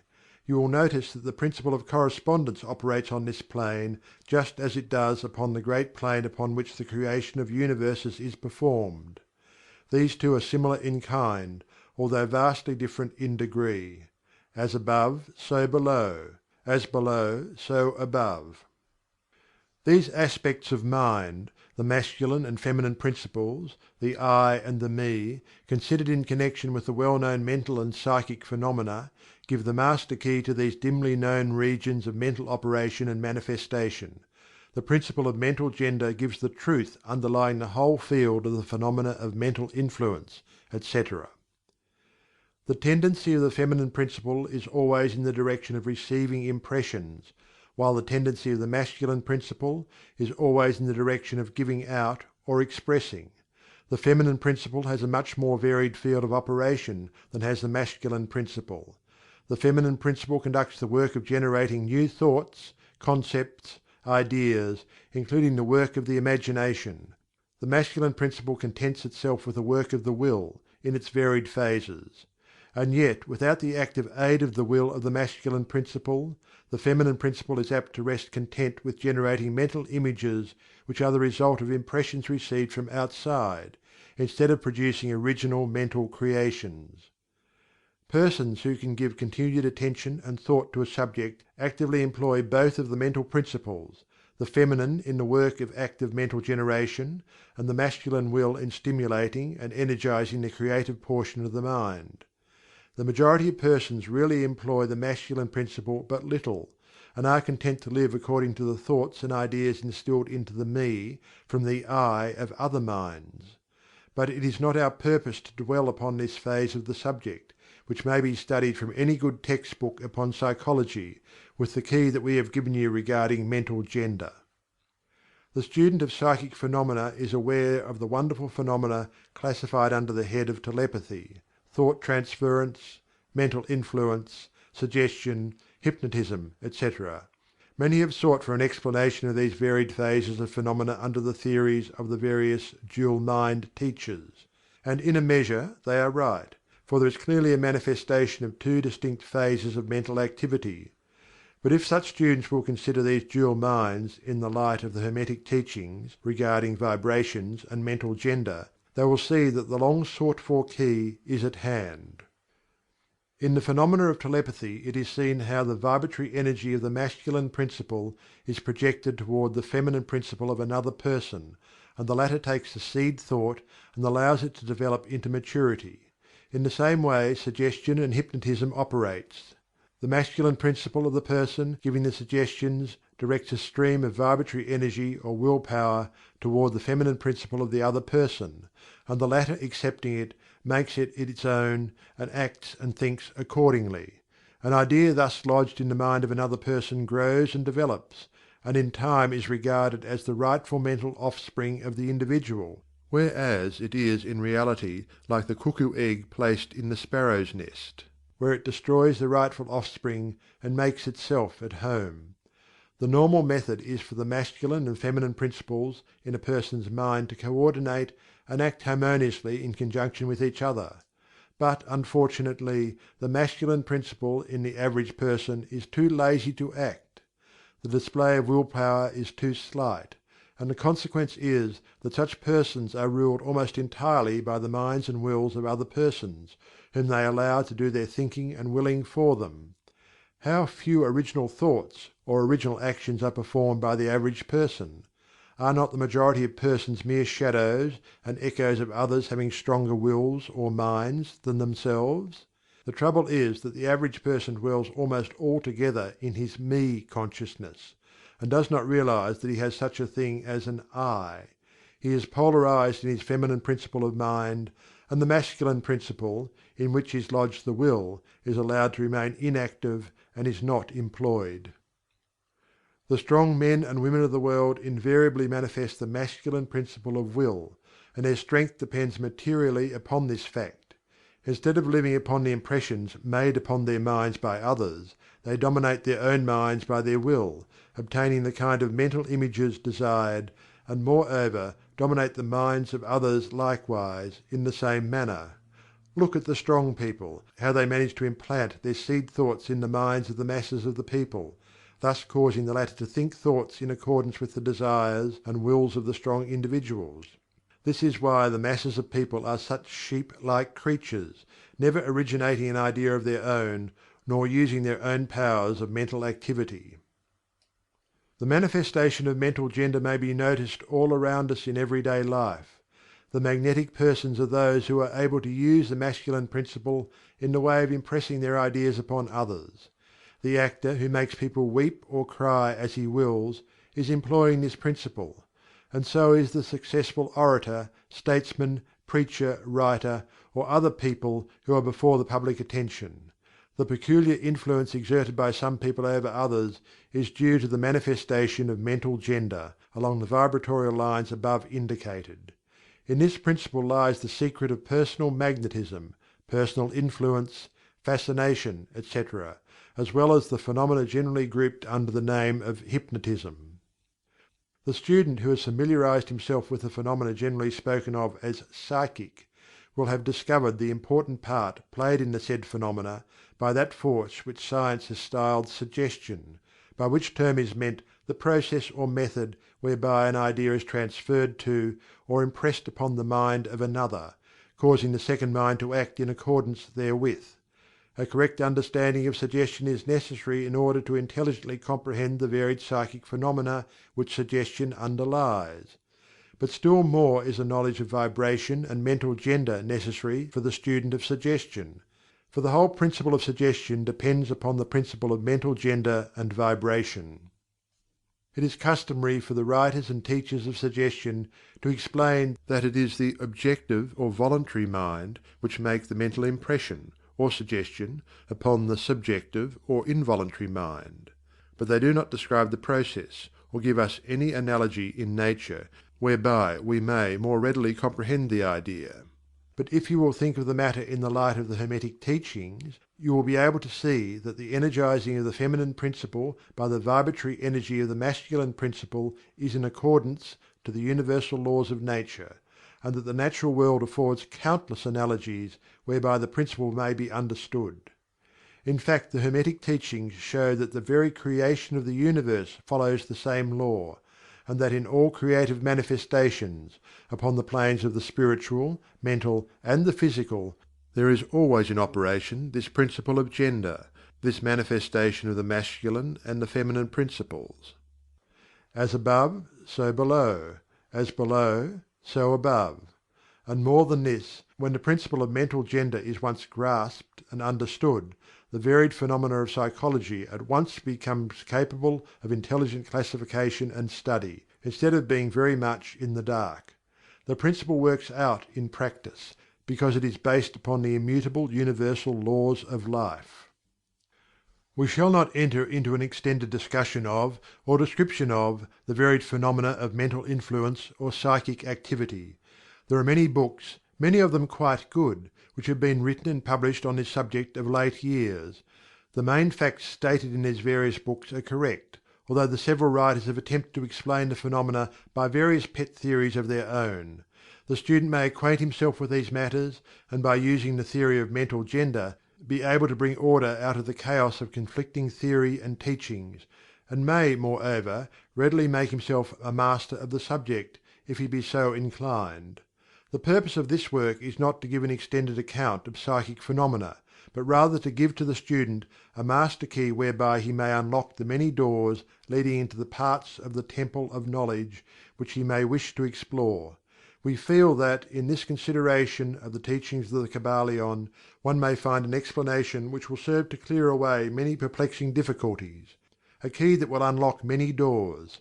What is the use of going into detail regarding all of the many features of psychic phenomena and mental science, provided we place in the hands of the student the means whereby he may acquaint himself fully regarding any phase of the subject which may interest him? With the aid of the Kybalion, one may go through any occult library anew, the old light from Egypt illuminating many dark pages and obscure subjects. That is the purpose of this book. We do not come expounding a new philosophy, but rather furnishing the outlines of a great world old teaching which will make clear the teachings of others, which will serve as a great reconciler of differing theories and opposing doctrines. Chapter 15. Hermetic Axioms. The possession of knowledge, unless accompanied by manifestation and expression in action, is like the hoarding of precious metals, a vain and foolish thing. Knowledge, like wealth, is intended for use. The law of use is universal, and he who violates it suffers by reason of his conflict with natural forces. The Kybalion. The Hermetic teachings, while always having been kept securely locked up in the minds of the fortunate possessors thereof, for reasons which we have already stated, were never intended to be merely stored away and secreted. The law of use is dwelt upon in the teachings, as you may see by reference to the above quotation from the Kybalion, which states it forcibly. Knowledge without use and expression is a vain thing, bringing no good to its possessor, or to the race. Beware of mental miserliness, and express into action that which you have learned. Study the axioms and aphorisms, but practice them also. We give below some of the more important Hermetic axioms from the Kybalion, with a few comments added to each. Make these your own, and practice and use them, for they are not really your own until you have used them. To change your mood or mental state, change your vibration. The Kybalion. One may change his mental vibrations by an effort of will, in the direction of deliberately fixing the attention upon a more desirable state. Will directs the attention, and attention changes the vibration. Cultivate the art of attention, by means of the will, and you have solved the secret of the mastery of moods and mental states. To destroy an undesirable rate of mental vibration, put into operation the principle of Polarity, and concentrate upon the opposite pole to that which you desire to suppress. Kill out the undesirable by changing its polarity. The Kybalion. This is one of the most important of the Hermetic formulas. It is based upon true scientific principles. We have shown you that a mental state and its opposite were merely the two poles of one thing, and that by mental transmutation the polarity might be reversed. This principle is known to modern psychologists, who apply it to the breaking up of undesirable habits by bidding their students concentrate upon the opposite quality. If you are possessed of fear, do not waste your time trying to "kill out fear," but instead cultivate the quality of courage, and the fear will disappear. Some writers have expressed this idea most forcibly by using the illustration of the dark room. You do not have to shovel out or sweep out the darkness, but by merely opening the shutters and letting in the light, the darkness has disappeared. To kill out a negative quality, concentrate upon the positive pole of that same quality, and the vibrations will gradually change from negative to positive, until finally you will become polarized on the positive pole instead of the negative. The reverse is also true, as many have found out to their sorrow, when they have allowed themselves to vibrate too constantly on the negative pole of things. By changing your polarity, you may master your moods, change your mental states, remake your disposition, and build up character. Much of the mental mastery of the advanced Hermetics is due to this application of Polarity, which is one of the most important aspects of mental transmutation. Remember the Hermetic axiom quoted previously, which says: "Mind, as well as metals and elements, may be transmuted from state to state, degree to degree, condition to condition, pole to pole, vibration to vibration." The Kybalion. The mastery of polarization is the mastery of the fundamental principles of mental transmutation or mental alchemy, for unless one acquires the art of changing his own polarity, he will be unable to affect his environment. An understanding of this principle will enable one to change his own polarity, as well as that of others, if he will but devote the time, care and study and practice necessary to master the art. The principle is true, but the results obtained depend upon the persistent patience and practice of the student. Rhythm may be neutralized by an application of the art of polarization. The Kybalion. As we have explained in previous chapters, the Hermetists hold that the principle of rhythm manifests on the mental plane as well as on the physical plane, and that the bewildering succession of moods, feelings, emotions, and other mental states are due to the backward and forward swing of the mental pendulum, which carries us from one extreme of feeling to the other. The Hermetists also teach that the law of neutralization enables one, to a great extent, to overcome the operation of rhythm in consciousness. As we have explained, there is a higher plane of consciousness, as well as the ordinary lower plane, and the Master, by rising mentally to the higher plane, causes the swing of the mental pendulum to manifest on the lower plane, and he, dwelling on his higher plane, escapes the consciousness of the swing backward. This is effected by polarizing on the higher self, and thus raising the mental vibrations of the ego above those of the ordinary plane of consciousness. It is akin to rising above a thing and allowing it to pass beneath you. The advanced Hermetist polarizes himself at the positive pole of his being, the "I Am" pole, rather than the pole of personality, and by refusing and denying the operation of rhythm, raises himself above its plane of consciousness, and standing firm in his statement of being, he allows the pendulum to swing back on the lower plane without changing his polarity. This is accomplished by all individuals who have attained any degree of self mastery, whether they understand the law or not. Such persons simply refuse to allow themselves to be swung back by the pendulum of mood and emotion, and by steadfastly affirming the superiority, they remain polarized on the positive pole. The Master, of course, attains a far greater degree of proficiency, because he understands the law which he is overcoming by a higher law, and by the use of his will he attains a degree of poise and mental steadfastness almost impossible of belief on the part of those who allow themselves to be swung backward and forward by the mental pendulum of moods and feelings. Remember always, however, that you do not really destroy the principle of rhythm, for that is indestructible. You simply overcome one law by counterbalancing it with another, and thus maintain an equilibrium. The laws of balance and counterbalance are in operation on the mental as well as on the physical planes, and an understanding of these laws enables one to seem to overthrow laws, whereas he is merely exerting a counterbalance. Nothing escapes the principle of cause and effect, but there are many planes of causation, and one may use the laws of the higher to overcome the laws of the lower. The Kybalion. By an understanding of the practice of polarization, the Hermetists rise to a higher plane of causation, and thus counterbalance the laws of the lower planes of causation.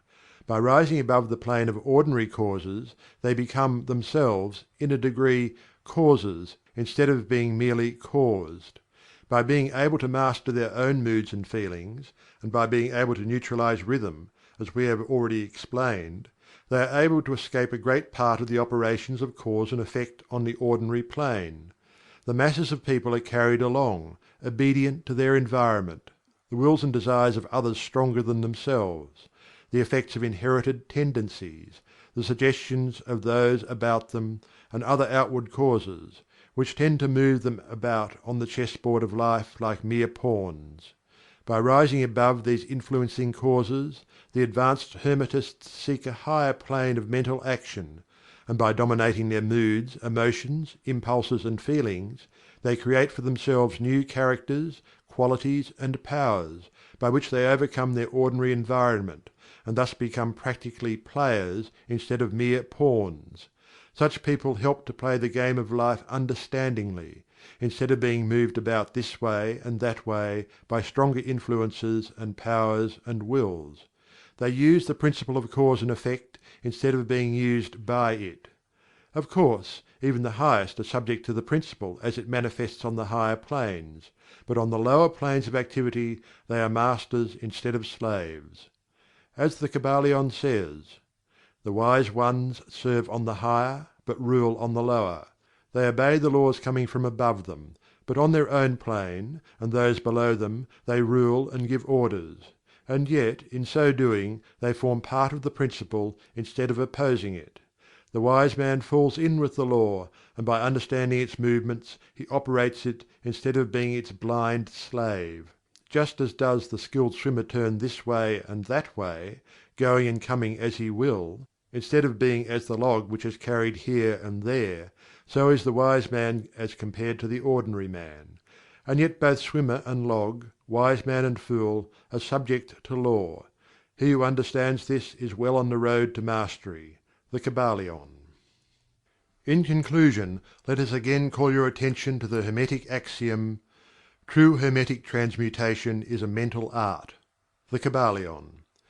In the above axiom, the Hermetists teach that the great work of influencing one's environment is accomplished by mental power.